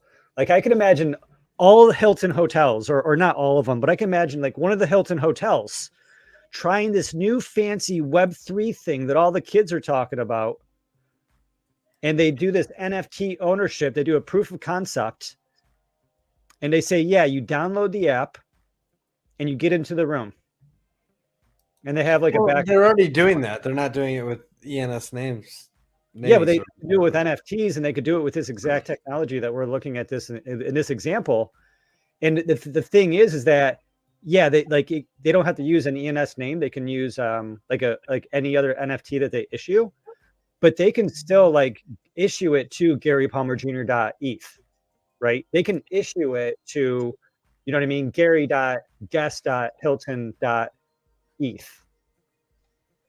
Yeah, so it's logical and intuitive naming is something that in every industry, we strive for. In every industry, it's the thing that is adopted. So ENS is that logical and intuitive naming system. Those subdomains and subdomains enable that.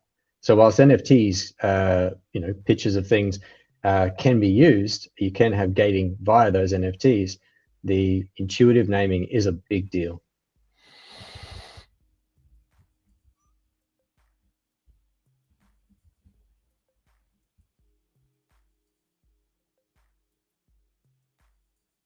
You're on mute, Gary.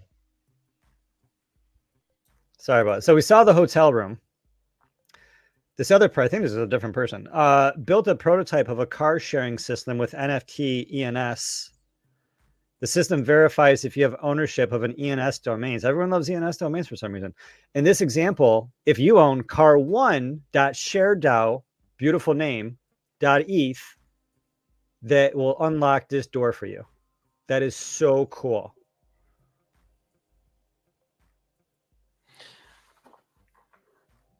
Yeah, so you can see how, and then signing with Ethereum is how you're authenticating your wallet in a safe and secure way with a mutable PGP encryption, you know what I mean? Like just you and your wallet.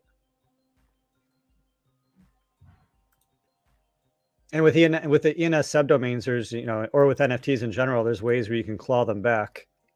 You know what I mean? Because time ran out or whatever. All right, so there are hotels and such that allow you to download their app, and you don't even need to check in. You can just go straight to your room and unlock the doors with the app. But you think within 184, you think within 2 or 3 years, this will be the standard? I'm saying in 2 to 3 years, we'll reach a level where we have a robust blockchain that deals with the pricing issues that are right now, deals with interoperability. And yes, let's accept it's going to have a little bit of bloat on 2 to 3 years, but 2 to 3 years, once that is achieved on Ethereum, to me, ENS names for all that it delivers is going to reach that critical mass. I'm not saying, so the correction I made was it's not going to be everyone is running to it, the whole world is on it, but it will have critical mass where you will not operate with the 42 hexadecimal address. Everything that is on it will utilize an ENS address, and complementary blockchains, or those 110 plus living and dying blockchains, will all follow the same logic, because much like EVM compatibility, if you don't, you kind of fall off into the non-existent world. You're not relevant. The network effects of Ethereum bring people in. They need users, so they patch in. So that's my view, that we'll reach that critical mass in 2 to 3 years that says, this is it. Now, it may take a few more years on that. I'm sure it will take a few more years on that for people to say, okay, I'm going to come make everyone who owns a .eth a thousandaire. All these names are not going to suddenly be bought up. Not everyone's going to make it. But there won't be the same impediments for businesses to choose to use it. There won't be the same impediments for new entrepreneurs. Like the opportunities in Ethereum, and the opportunities will include ENS because they go hand in hand. These new innovators, these new entrepreneurs will just use it by default. The critical mass is that you don't consider any other alternatives. Unstoppable what? I actually look forward to the day, when you go to Best Buy or you go to Walmart or wherever you shop, and you see, this item compatible, Bluetooth compatible. You see the Bluetooth symbol. You see the Android symbol, the Apple symbol. You look at the item you're buying, the electronic item you're buying, and you see, oh, okay, this is what it's compatible with. It would be amazing someday to pick up items at the store, a lock for your house, or some sort of whatever, and you see an ENS symbol, and you know that you can register that item and control that item with a wallet address.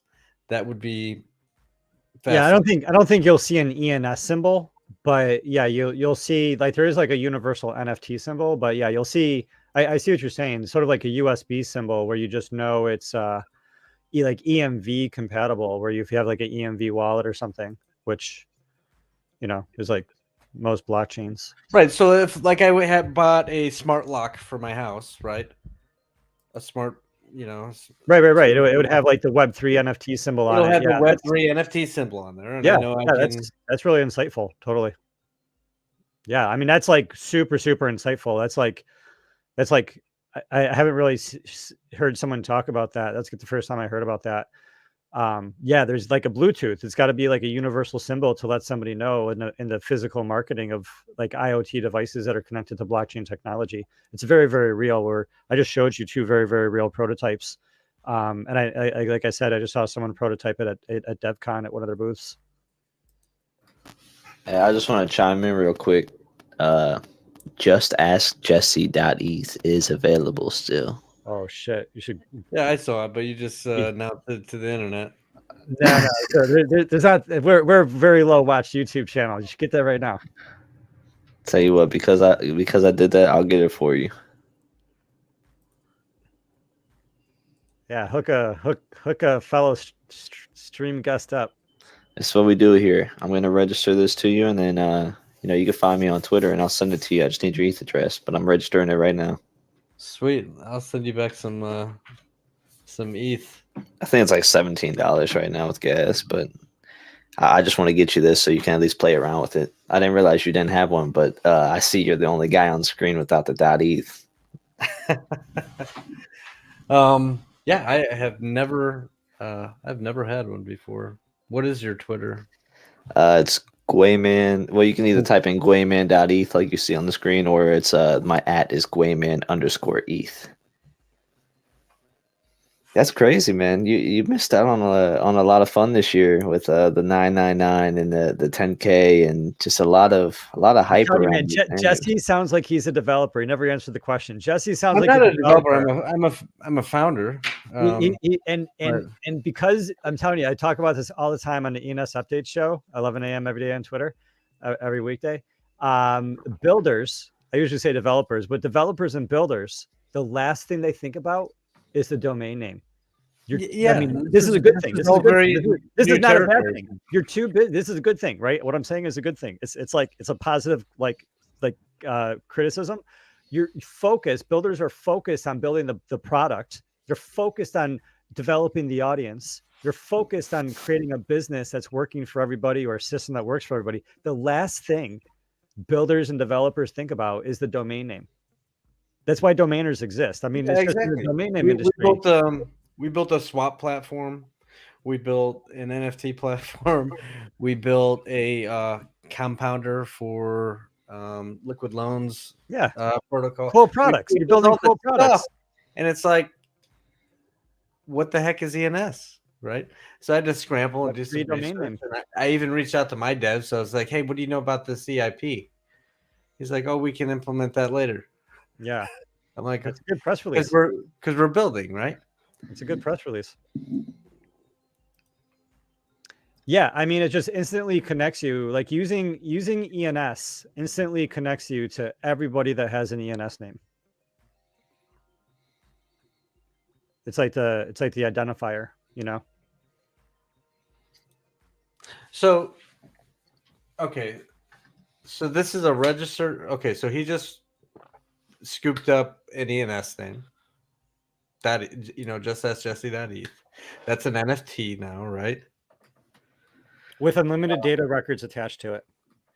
And then I just use that wallet address, and I can sign in. You can add whatever I want in there that I want to be public. Yeah. So you see this right here, the registrant. Yep. The registrant is the vault that owns the address, that owns the NFT. Mm-hmm. You see this right here, the controller. Uh-huh. The controller is the address of where it's like the name of the wallet, and it's also the admin who's able to update everything else. So the owner where it's vaulted is a different domain as like the labeling of the address, and it's different than who can control all the data fields. So that's the first. This is the owner and this is the admin. Okay, this is the owner and this is the wallet label.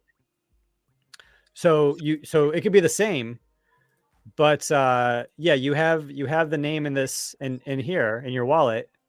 And you can revoke as the owner. You can revoke the. No, I mean, as the owner, you can send it to the black what do you call it, the black hole? What do you call it? The burn address.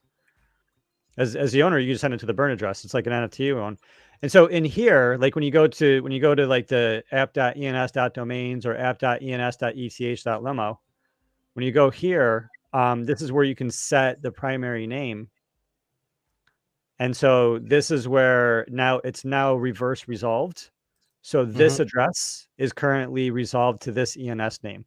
And so if anybody types in this ENS name, this is the ultimate address that it's resolved with.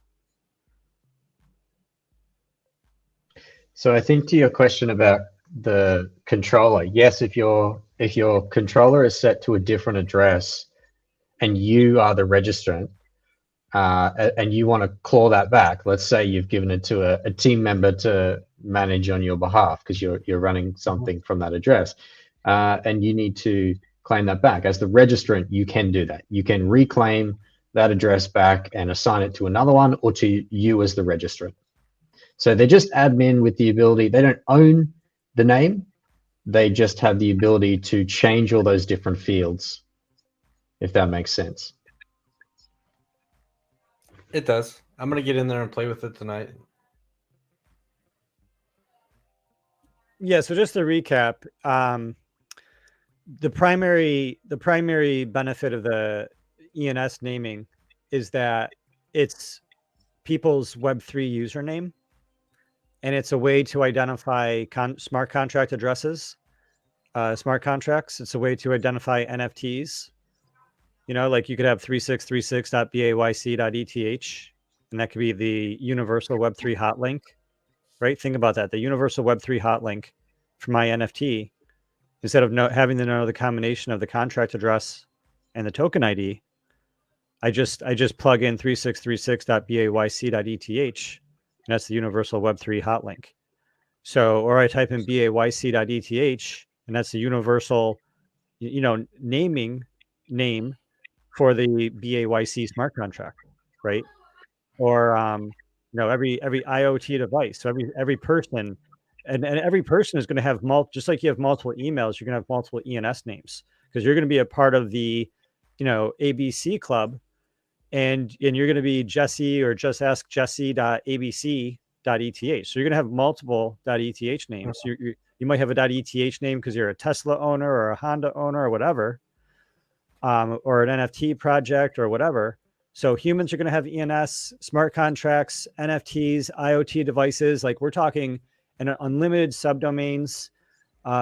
Every .com is an ENS name. Every .net, .cash, .io is an ENS. It's ruggable through ICANN, but it's still usable as an ENS name. So this whole Web3 username thing is separate than it also being a payment address. It's also a website address. Right? It's also blockchain agnostic, cross-chain compatible. It also has unlimited data fields. So if you wanted to build a new app, Jesse, and your app said, down here, your let me go back to this. Down here, your app said, add pulse dot, Jesse dot, cool thing. You know what I mean? Alpha. And then you would say add this, and then you would say add this variable, And when someone goes to your website, it's automatically going to pull that new variable in addition to this other variables, right? Like if you have a profile section on your website and I log in, sign in with Ethereum, you can automatically pull my Twitter name, automatically pull my profile picture, automatically pull, my website address.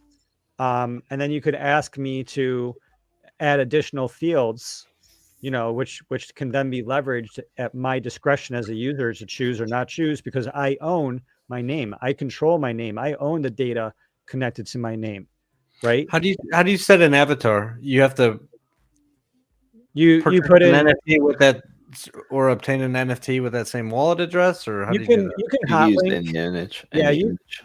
Just you a can regular hot link- JPEG on your. You can choose either hot link a JPEG from Web 2, or you can Okay. hot link a JPEG from IPFS, or you can format it in this very particular way, which is the IP 1551:1/ERC token ID or token type Mhm. contract address / token ID. It's all lowercase. You got to do So that's just 721. pulling the data. That could If be you somebody else's format JPEG. it this way, if you format it this way, it'll verify that I own this NFT. So Okay. if I simply had this hot linked, oh no, I don't have it hot linked there. Hold on. You want goats.eth?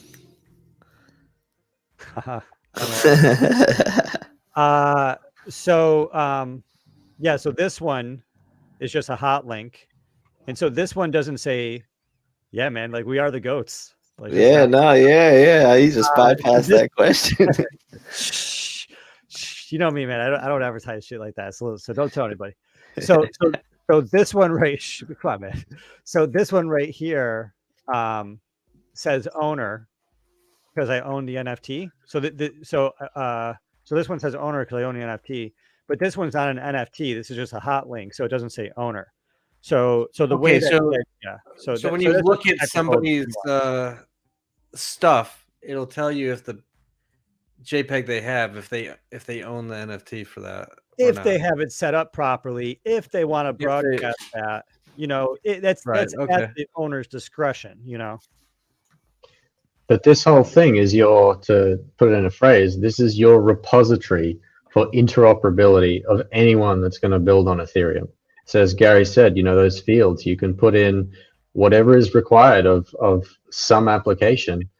This is your way of handling your information. This is the way that you get to decide on that interoperability that they've built. Right, of course. And anything you put in there, other people can see everything that you put in there. Yeah. Yeah.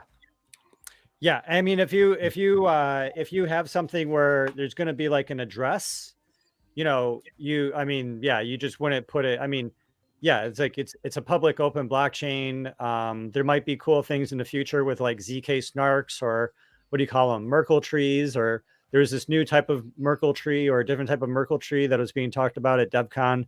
That's really popular with Ethereum kind of starting bubbling up. But yeah, so there's different ways or you could just have a centralized database for someone's address and then delete that information immediately after, it's used, or have something like Shopify and immediately delete that information. I mean, shit, you got to ship something, it's just the privacy policy of that company to delete that information in a timely manner is like different than like, and then, you don't put it on the blockchain, something like that.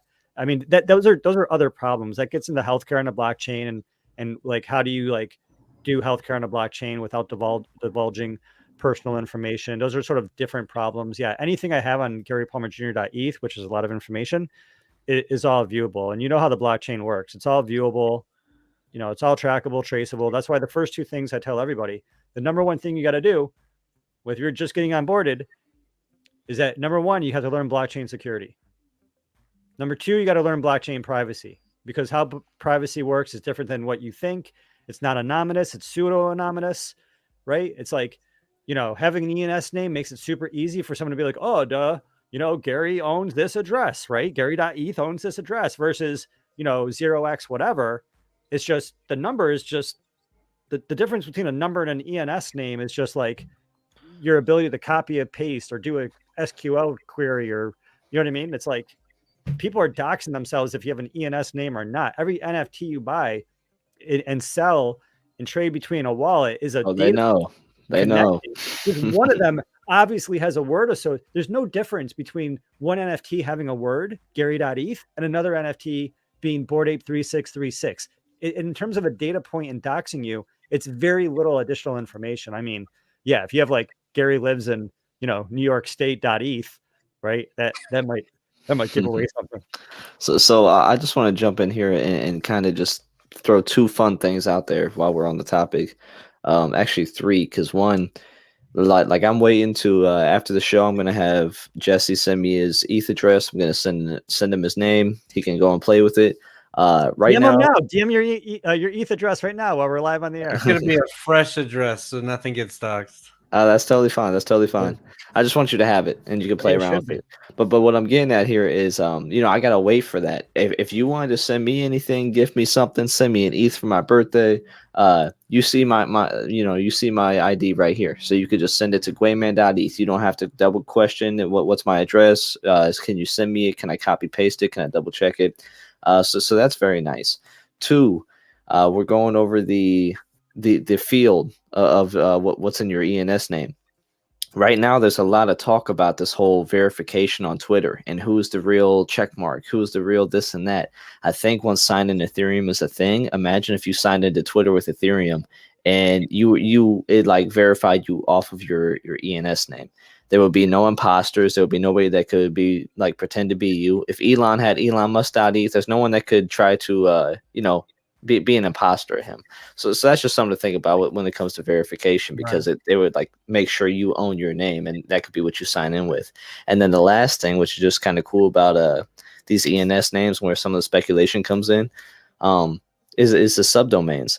So there's people buying names right now, speculation, because I think that they could sell them. But the thing about these things is, yeah, you could literally just ask Jesse and do all you need to build, create, and you have your online identity.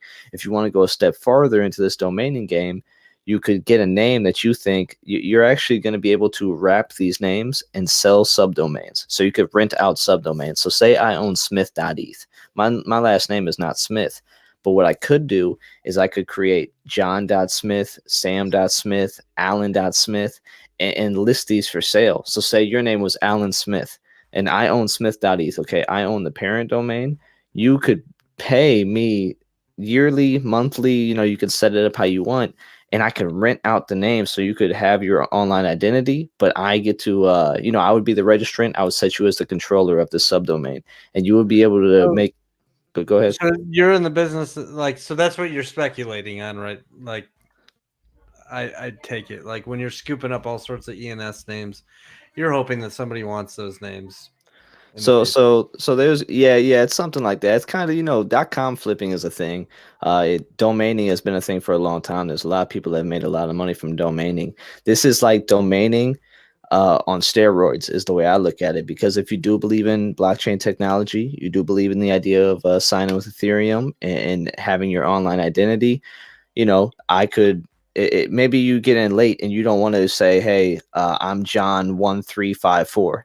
You'd rather be John.Smith, and you're like, okay, I'll pay $20 a year to rent out John.Smith. You could do something like that, and whoever was early enough to own Smith.eth, they could reap the benefits of taking that early speculation and giving you the option to run with your last name. Or if you wanted to grab your last name, you could potentially set your whole family up for free. I could give it to my mom, my dad, my brother, my sister, just put their names. And I say, hey, anytime somebody wants to send you something, send it to Sean.Smith.eth. And that is you. That is your online identity, because I secured the parent domain and I set you up. So the subdomains alone have a lot of potential, but it's definitely some speculating. That's kind of the fun thing. These are NFTs. They are tradable and flippable. Just yesterday, we had sell.eth, SELL.eth, sell for 30 ETH, because somebody sees potential in owning that name. I don't think they're going to use that name, but they see potential. What happens if somebody can send ETH to a name, right? Yeah. Okay. And that NFT resides inside of my wallet. So how do you get that ETH out of that NFT? ETH So, isn't ETH. Wait, what do you mean ETH? There's no ETH in the NFT. The ETH is in the wallet address. So whatever a wallet ENS address is the connected ENS to, name that's is where just a the ETH lookup. lands. The It just lands ENS in that name is wallet. just a lookup. It's like this is like stupid easy. When it's just a lookup. It's just like, does Gary have an Ether address? Or the lookup is Gary Palmer Jr. .eth. Is that a valid ENS name? Well, Yes, like, it is. so Coinbase, for example, you It can goes, put an yes, it ENS is. in there, And right? then it goes, does that ENS name have an Ether address? And what is it? And then it goes, this is the Ether address. And so in the NFT, the cryptocurrency, it's simply sent to that Ethereum address. And that Ethereum address doesn't even have to be the owner, because just to go over to this, there's this third field. So this is the owner address. This is all getting updated, this UI UX alpha, but this is the owner address. This is the controller address, which is also the address you can make the label. But you could have multiple ENS names in this wallet as the controller address. You could have multiple ENS names as the controller address. But only one of them can be the primary name. You could only have one primary name per wallet. But the third address, the third Ether address here is this one. And granted, these are all the same. This third Ether address is where if you put this into like MetaMask, if you go to MetaMask right now and send, you say send Gary Palmer Jr.eth, like, 1 Ethereum, MetaMask is going to say Gary Palmer Jr.eth. Oh, send it to this address right here. Okay, so Coinbase and whatever other app you're using to send from, or I guess MetaMask, you can't put an ENS in there. You have to put the whole. No, address. you put MetaMask ENS right in right there? MetaMask. Yeah, go to right now. And MetaMask Go to will auto-populate the address in there when you put the ENS in? Yeah, everybody sir. does that. I mean, Coinbase does it, right? MetaMask does it. Uniswap does it. OpenSea does it. Etherscan does it. Just like there's like we can go to the only thing I've seen that doesn't do it yet is when you're sending something off of a ledger and you try to send it to an ENS name, it still is a copy paste. Why? I'm not sure. I can't wait till that one's fixed because I send things off my ledger all the time and I'd rather use my ENS name. But that's the only thing I've seen that still makes me copy paste. Everything else I touch, everything else I do, I just type in my .eth and then it resolves straight to my address.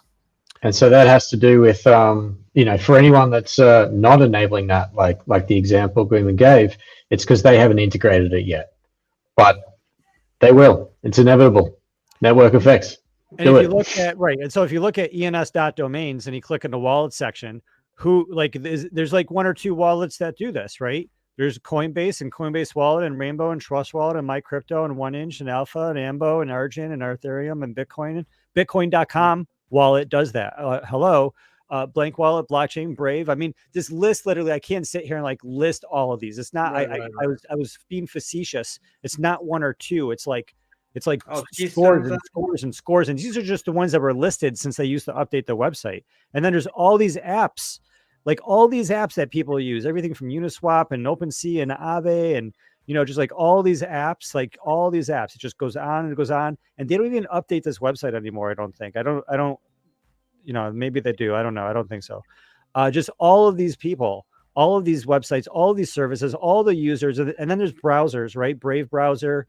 It goes on and on and on with it's just massive integrations. Who built ENS?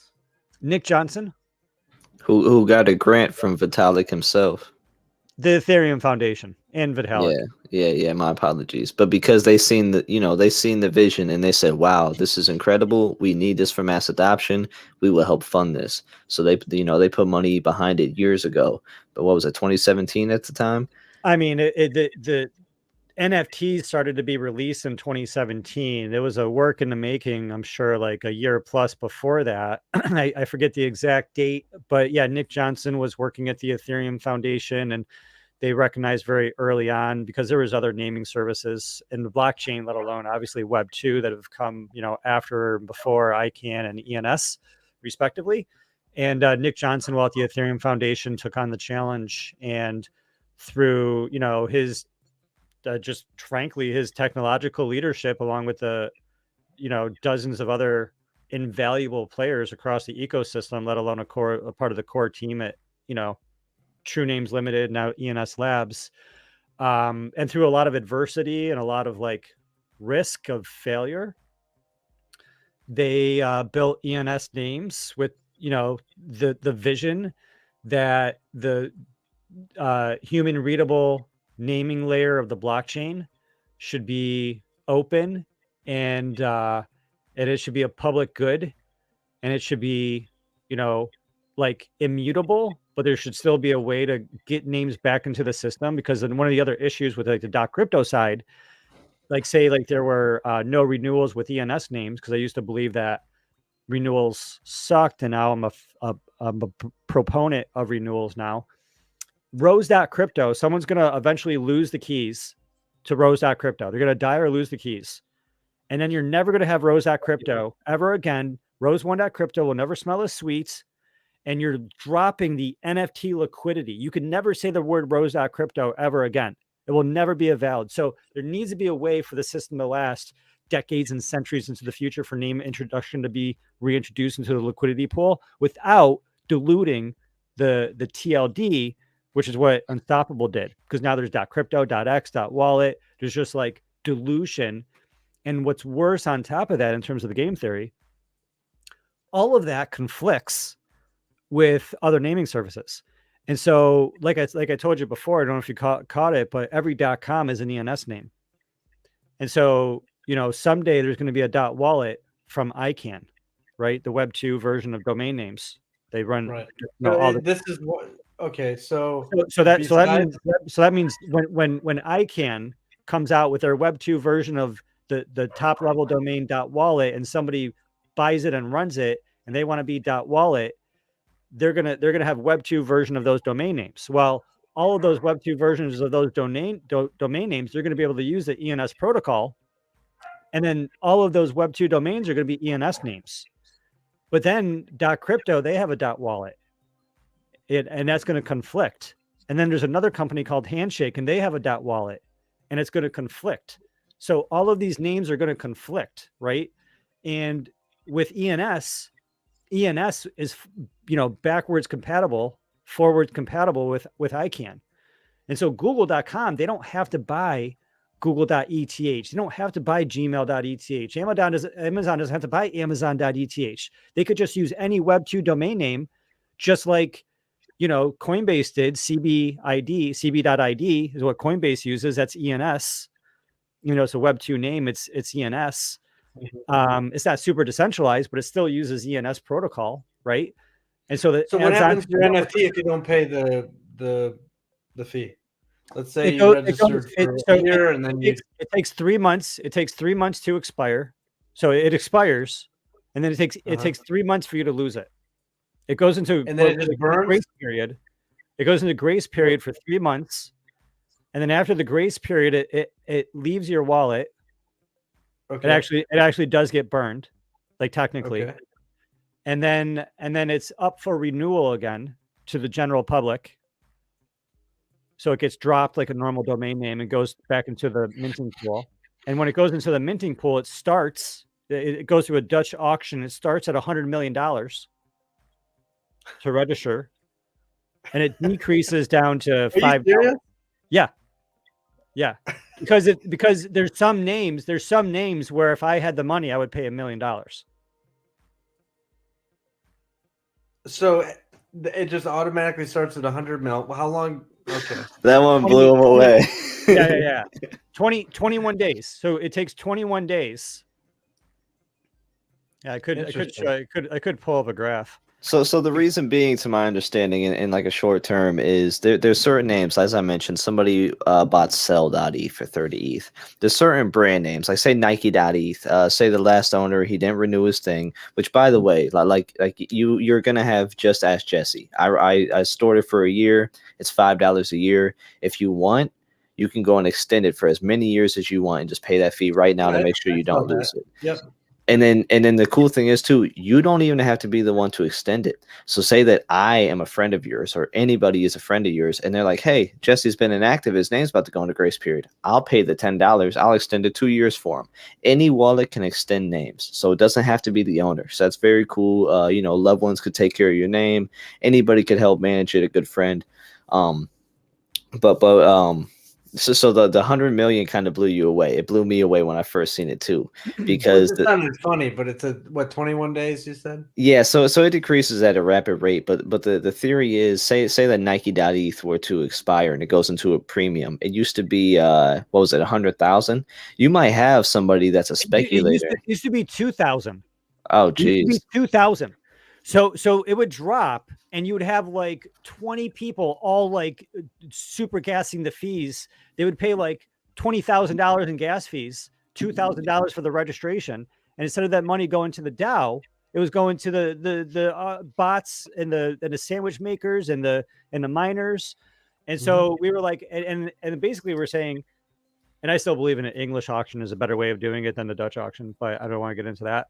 But the point is that there's some domain names that might be worth $10 million because there's two companies that might want that domain name, right? And the theory is whoever's going to spend, whoever wants that domain name is going to be paying attention, and they're going to know what their price point is, and they're going to pay that amount. And if you spend $10 million, that means you thought it was worth $10 million and you got that was the right price for it. But if it's not worth $10 million,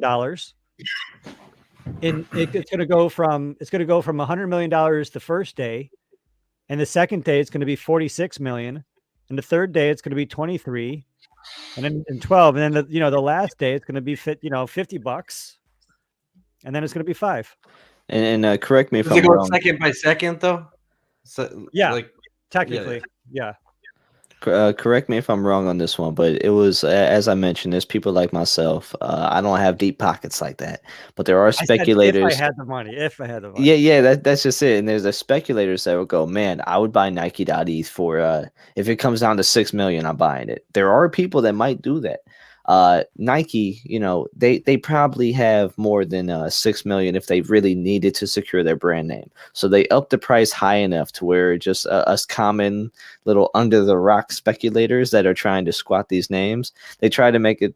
I seen it as a defense to the squatters that are kind of just buying names to squat them. And they're like, look, if we want brands and these big corporations to secure their name as they should, they'll pull the trigger at 20 million if they really have to.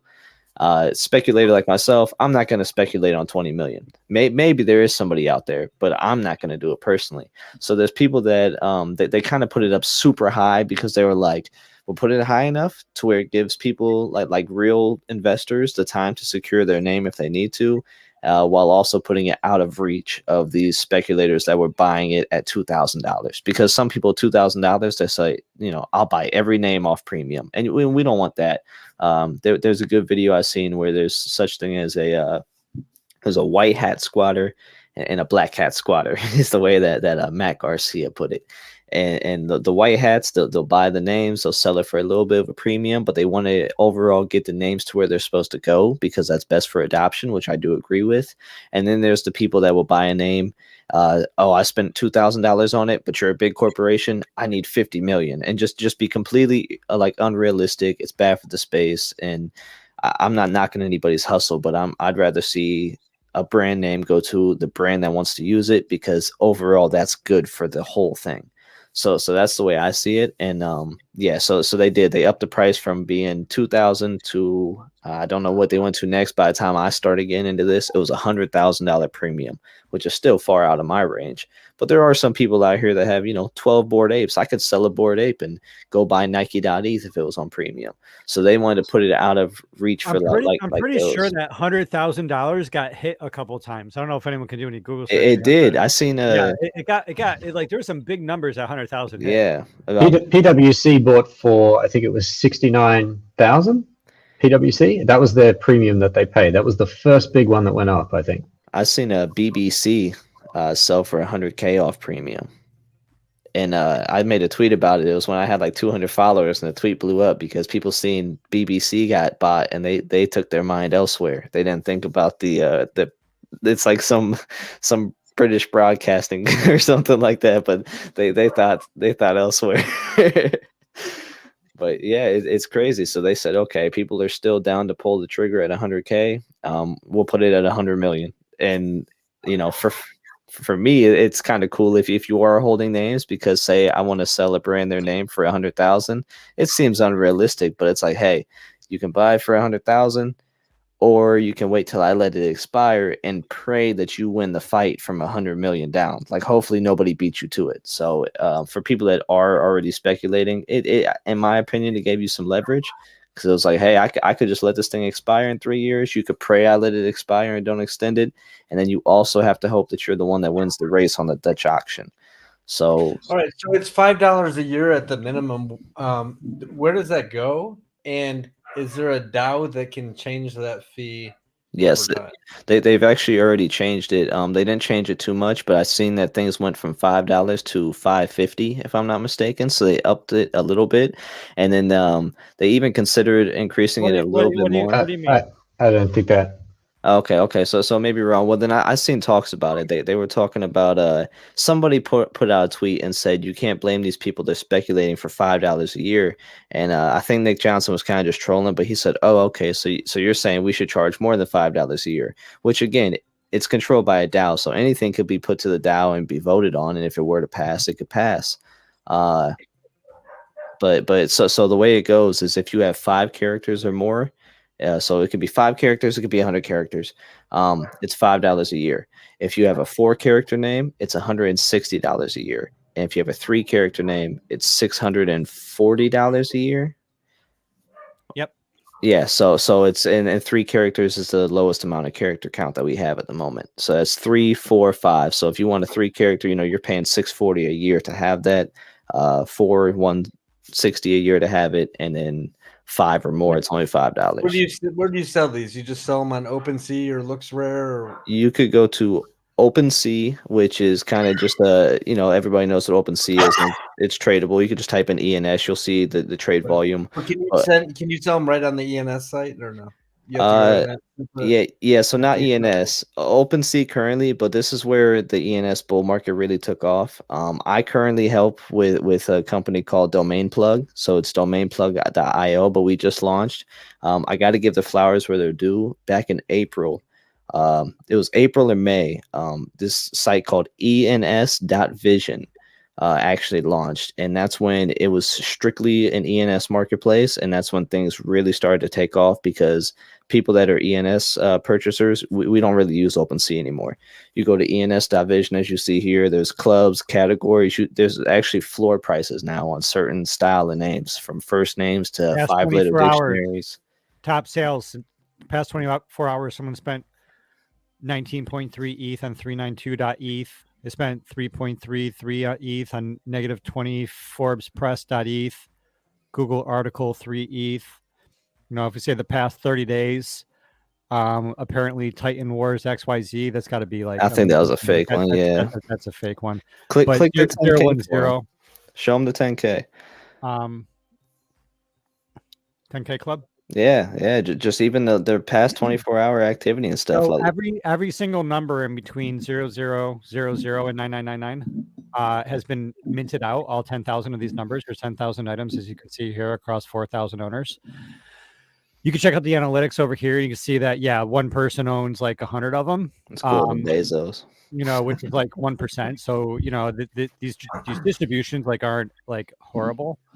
And keep in mind, these 4 characters cost $160 a year to hold on to. These are like a NFT. Think of it as like an NFT collection. Think of it as like an NFT collection that has real world utility. Because again, with the payment addresses, the websites, unlimited data fields, human readable identity, we have, I don't know if you are on Twitter a lot, but we have punks who are identified by their punk number. People are really identifying with numbers. The floor price for the 10K club is 1.37 Ethereum.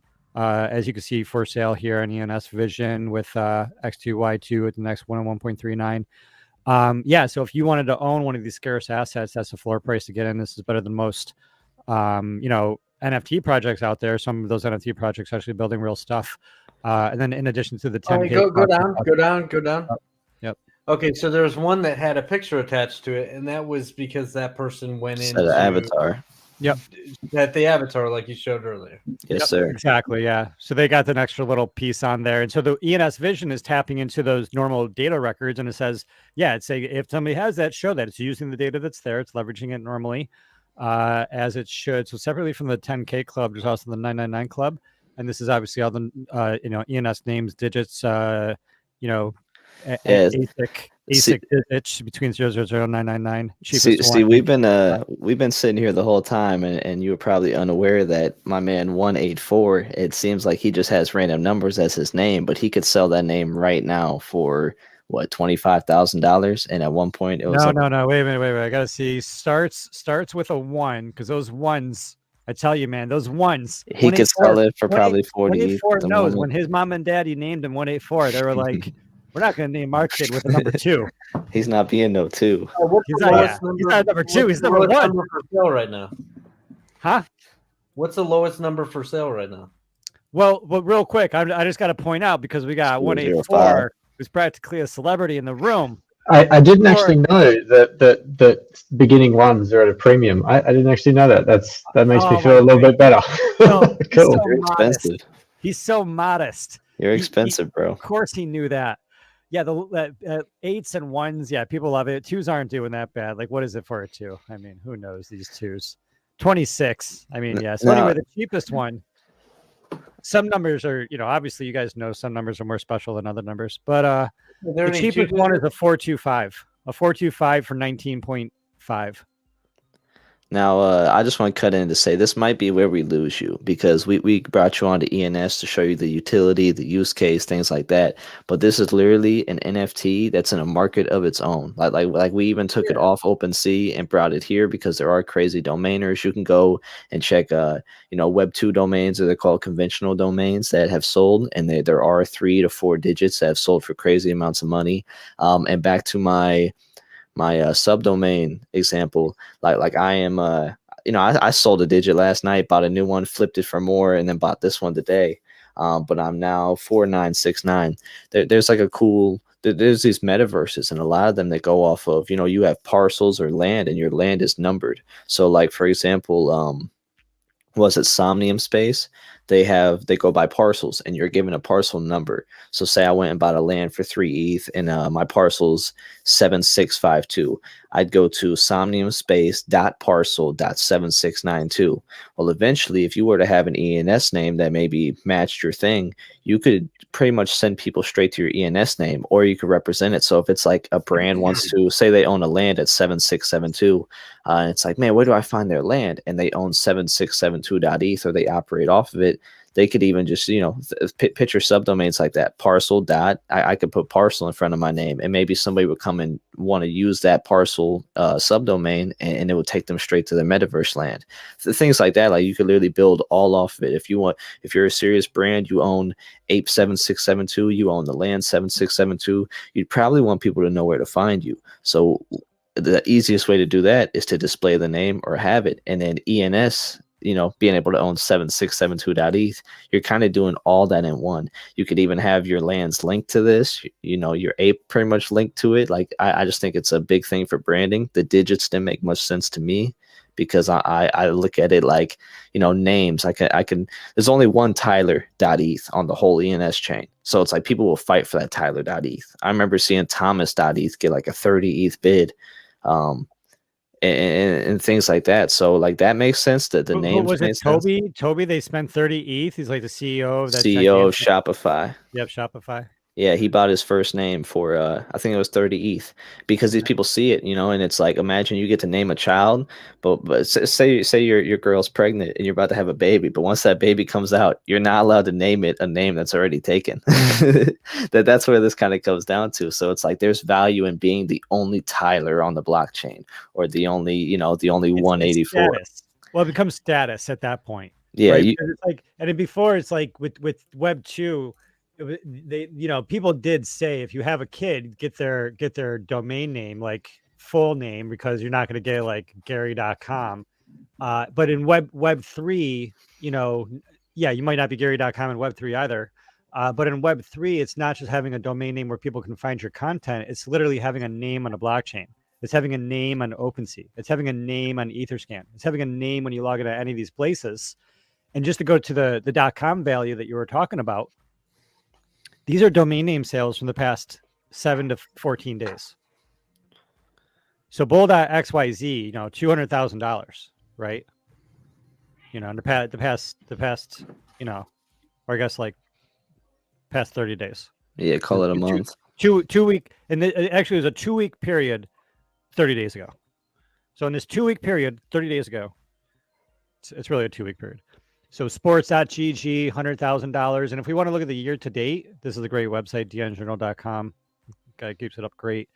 Like we know these, right? You guys, I don't got to go over. You guys, like, these are make all the big news. NFTs.com, 15 million, IT.com, 3.8, Galaxy.com, 1.8, call, chill, gems, unlock. These are big name, like single words, and these are really just branding and what relinking, normal links to a web address, so you can own that web address and build off of it. To where imagine like when the Web3 gives you access to all these token gated things. It's your metaverse name. You sign into video games. It's it's your name. You can hop on Netflix when signing into Ethereum is a thing. Instead of typing that email, sometimes I turn on Netflix and it signs me out, and it tells me to sign in, and I turn off the Xbox because I'm like, I'm not typing my email right now.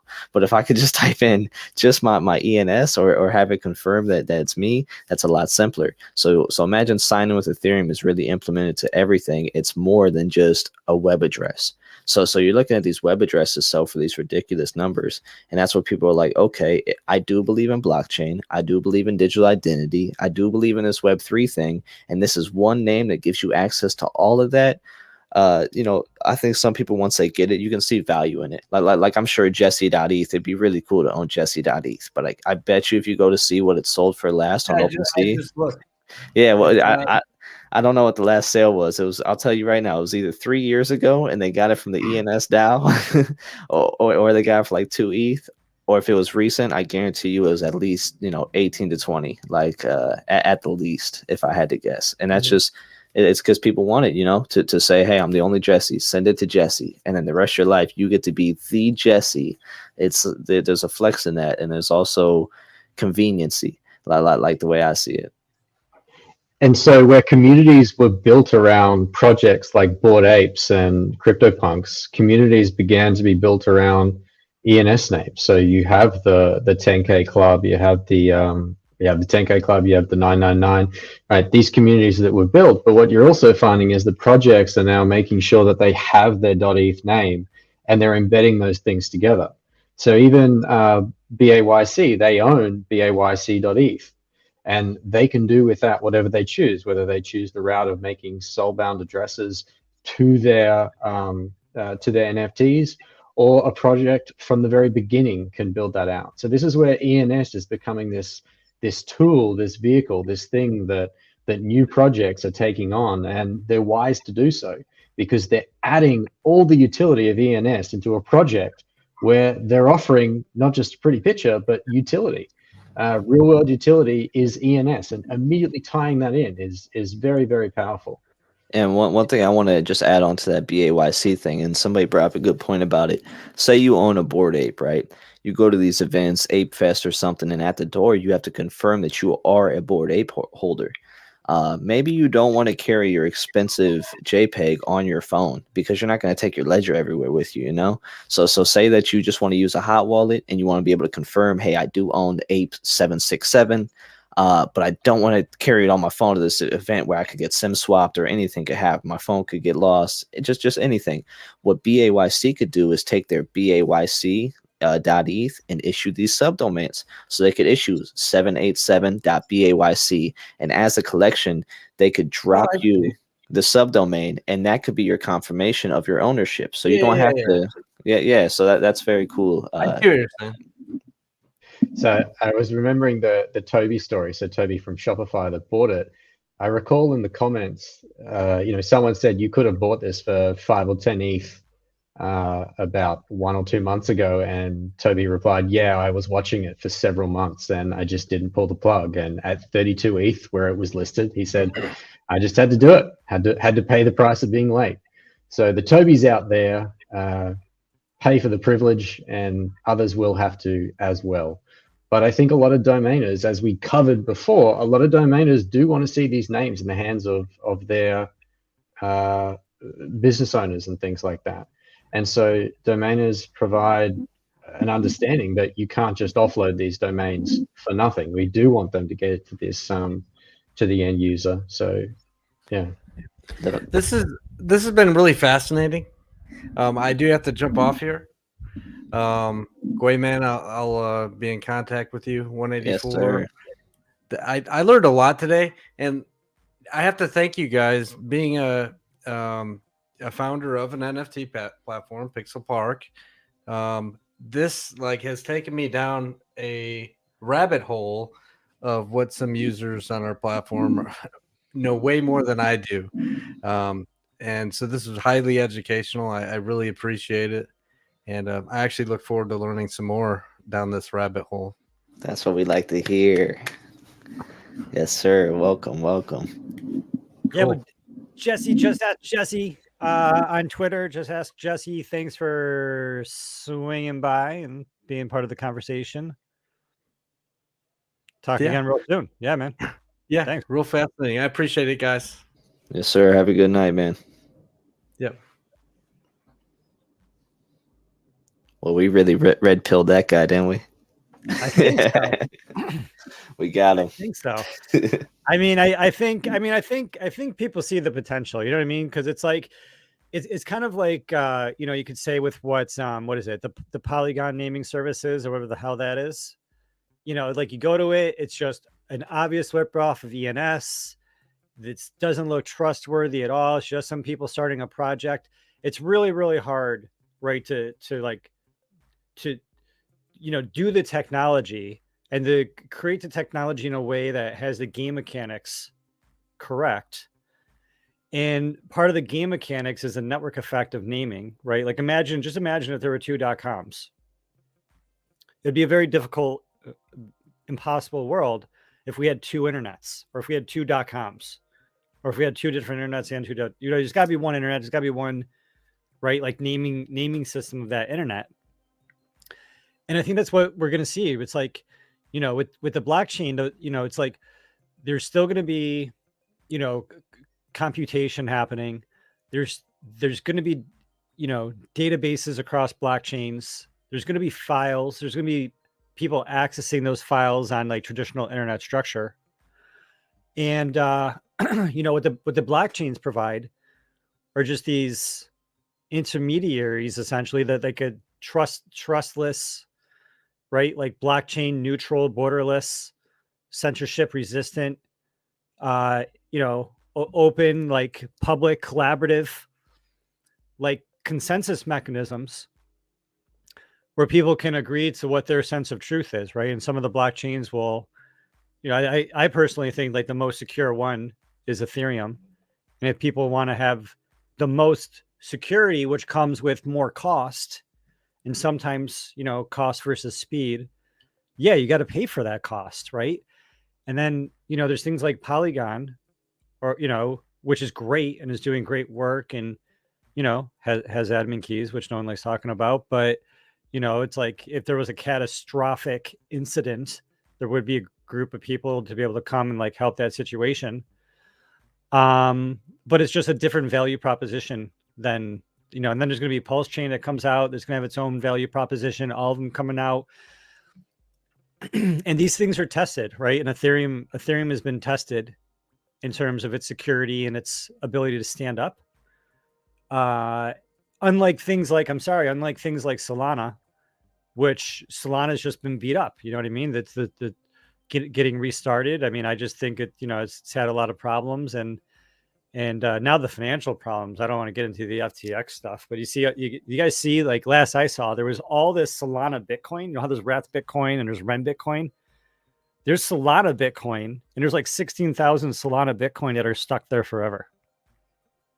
It's like crazy. You know what I mean? It's just like, Yeah, like financial pickle. Yeah, But, that's crazy, man. And but that ENS across stick all of to them. the winners. I like to stick to the winners. Yeah, developers are with, Ethereum and EMV and, ENS, and we see all the integrations. Clearly, if someone was going to, create a new naming service, it's like a massive amount of all the other integrations you'd have to turn a tide against. And there's just no reason. There's no reason to switch, right? There's no reason to switch from a proven decentralized naming system on the most secure blockchain that we have with the most developers and most liquidity and most security and to go switch that to another blockchain that has, just quite frankly, less security. That's a great point. It is 11:34 over here, and unfortunately, I still have a day job, so I gotta get ready I was to. about to say the same. Yeah, so I gotta get ready to. Not to get too personal, but do you still work a day job, Gary? Yeah, no, I do have a gig. Cool, cool. Well, Yeah. I don't have a 3 digits, so I gotta go to work tomorrow. Yeah. 184 probably kicks his feet up, maybe hitting the beach. I don't know. No, but yeah, no, seriously, it's been fun. I think it was very good, and I like that we went deeper on ENS today. I like staying up on the topics, but we're nerds on this ENS stuff. So the fact that we had somebody in the room that was even unaware on like the whole thing, that was really fun to me because that's when I kind of get to at least speak on some things. I like to listen when I don't know what's going on. That way I can learn. But when I see a chance to speak, I'll speak. So that was very fun. And yeah. So I don't know when I'm you're still wrapping trying to this figure up. out the format. It's like, do we talk about news or do we just like ramble? Is this like a thing where we're just like a bunch of like friends hanging out and we're just like rambling about like what? You know what I mean? It's like, it's not like really a political show, but do we just like ramble about crypto politics and crypto technology and just like, or do we do something different? Like, do we find people that just have different, like kind of what I've been doing is I've been trying to just bring in different people. You know what I mean? So do you find different people that have different opinions and just get them all to clash in a room? And like, I don't know, like what's cool for getting views while still being, I want to be educational and I would like to be inspirational. And so what's good for getting views and doing long form content that we could maybe break up into smaller, videos, but what's good for getting views, still being educational, still connecting with people, trying to figure it out with you guys. I don't know. I think that the clashing is definitely good for views, people like that. So or even bringing on somebody that was unaware of ENS and we kind of educate them on it. I think that there will be one or two people that are unaware, or even somebody that does know what ENS is and maybe they learned something from it. I also like the idea of, like I said, I come in here and for like the first hour I don't talk because I listen because I can't be on Twitter all day, even though I try to catch up. And then you guys kind of bring me up to speed. So I think there's a lot of people that also won't have the time or maybe don't even get on Twitter that will find the show, and maybe we're bringing them up to speed. We can just talk as friends about recent activities, recent news, and then, like I said, bring each other up to speed, and we might be giving somebody a whole dip into life that they don't know anything about. And after a couple shows, they're like, okay, I remember when they talked about this. I remember when they talked about that. There's a few shows I used to watch on certain things, podcasts where I had no clue what they were talking about. But I said, if I watch these guys long enough, I bet you I learned something. And I did. It had to do with some other stuff, but that's just kind of how it goes. So I enjoy the education and the talking about the recent news. I think it gives us something to talk about new every day. But I also like the fact that you're bringing on these guests and everybody has something kind of different to bring to the table. Yeah, man. Thanks. Well, thanks for you coming to the table. I really appreciate you jumping on the show. Oh, most definitely, man. I'm gonna jump in here as much as I can. I even brought the baby on screen, man. I figured to get some views. But yeah, I'm gonna get ready to head out. I'm not sure. Yeah. I'll wait to see if you guys got anything else to say, or at least I'll at least say bye to you guys. But and nice to see you again, 184. I like having you on here with us, man. You too, man. It's been awesome. Your face. Definitely. One last thing before I go. I'm gonna tell you guys. I'll take 60 seconds. So I did a crazy move, right? I owned 7679, which I was pretty fond of. But what I did was I traded it for KYC'ed plus 0.75. So I was sitting on that. And then I helped broker sell.eth on that deal. And I made a little something off of there. Nice.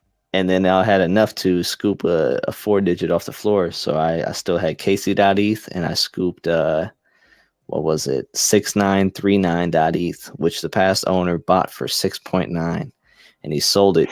He papered it for 1.69 to me, so I scooped it. And then I had a buddy that was actually the past owner, and he hit me up. He said, "Hey man, I really like that digit. It means a lot to me. To me, a lot of these are just digits. So the fact that I could help a friend kind of get a digit back, that meant a lot to him." And I said, "Man, you're probably just gonna sell it for 6.9 again." But he had 4969, so I made a swap with him with a little additional ETH, and I'm now 4969, and I did it all off of the digit hustle. 4969 is a good number. Yeah, I like it. I think it's pretty clean, and I think I'll be able to do some things with it. And nice work on brokering that deal too, because like address has some amazing names, and Crazy I mean, name. 30 seems low, but they made it work for them, and that's awesome.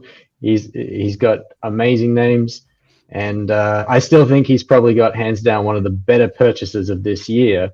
I forget, he or she, they sold something for say 6 ETH, and they picked up Human for 6 ETH. Now there's probably better deals, but that to me is just one of the best ones of this year. These simple, perfect names. No, They create communities. I agree. It's crazy, man. There's a few of our peers that have some insane portfolios. We joke around on Twitter now. We're getting through the bear market together, and we're just gossiping. But man, we're gonna look back and be like, I knew that guy. I like stuff like that. So that's why when I see a chance to kind of help make things happen, I'll definitely jump on it, because there's opportunity even when you don't hold the name. If you can pull some strings, and I was able to benefit off the deal. He or she, I want to say he, very nice guy, very, very cool. And he took care of me for the help. So I was able to still remain in the 10K after selling for a first name. But yeah, so it was a crazy last 24 hours, and I'm pretty proud of the moves, and it just felt very, very, successful. Well done. Thank you. Congrats. Thank you, guys. I'm gonna head up out of here, but you guys have a good evening. And to the viewers, thank you for tuning in. Gwayman.eth on Twitter. I'm sure you'll see me again on here. And check out domainplug.io. Thank you. Nice. Thanks. Good shout out. Yeah, 4969. That's very, very clean. That's very clean. Very memorable too. You can easily just lock that into your mind. I mean, even 184 is not that memorable. It's memorable to me because I say it a lot, but 4969, that works. Yeah, it's cool. It's like an upside down number almost too. You could play with it. Gary, it's been awesome. This is obviously my second space with you.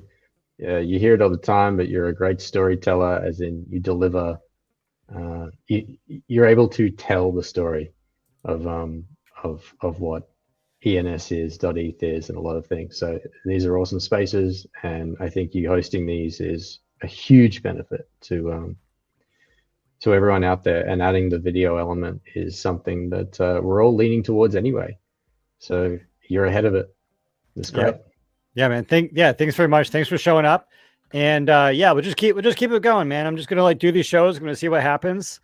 See if we can, do something cool. And yeah, man. I mean, I'm having fun. I mean, I'm just getting to hang out with some people. This is it's like we should have some beers or something. We should all come with some beers and be like, yeah, I got to think about, yeah, there we go. Yeah, it's exactly. We're just hanging out and talking shit about ENS and about Web3 and teaching and learning. And yeah, so I mean, yeah, it's fun, and it'll be cool to grow. And and so is the market. It's just how it goes, right? It's like when the bull market is here, then when it rains, it pours. But that'll be it for today. Thanks for showing up, and we'll end it for everybody. Yeah, thanks for participating and watching the show and sticking with us. Please like and subscribe this video. Definitely this video. Subscribe to the channel. What else here? Check us out on Twitter to stay up to date on everything that's happening on the day-to-day stuff, as we're most of this stuff is going on. Check out our website, subscribe. I'm talking about it. We are getting up and running. We will be having private videos, where we will be doing this exact same thing that we're doing here, except we will be able to say and do whatever we want without the restrictions of what YouTube provides. And so when those get up and running, those are eventually going to be members only based videos. So feel free to check those out, subscribe, all that good stuff. So until next time, thanks for tuning in, and see you tomorrow. Planning on doing these Sunday through Thursday as of right now. Sometime between like 8:30 and 9:30 is when they go on, trying to solidify something. As a working parent, and working parents and different people around the world, tuning in and jumping in as guests on the show. It'll be cool when we have 10 people on the show. I can get up to 10 people on the stream, so that'll be fun. But yeah, until next time, I guess we are minting coins. So, and thanks for tuning in. See you next time.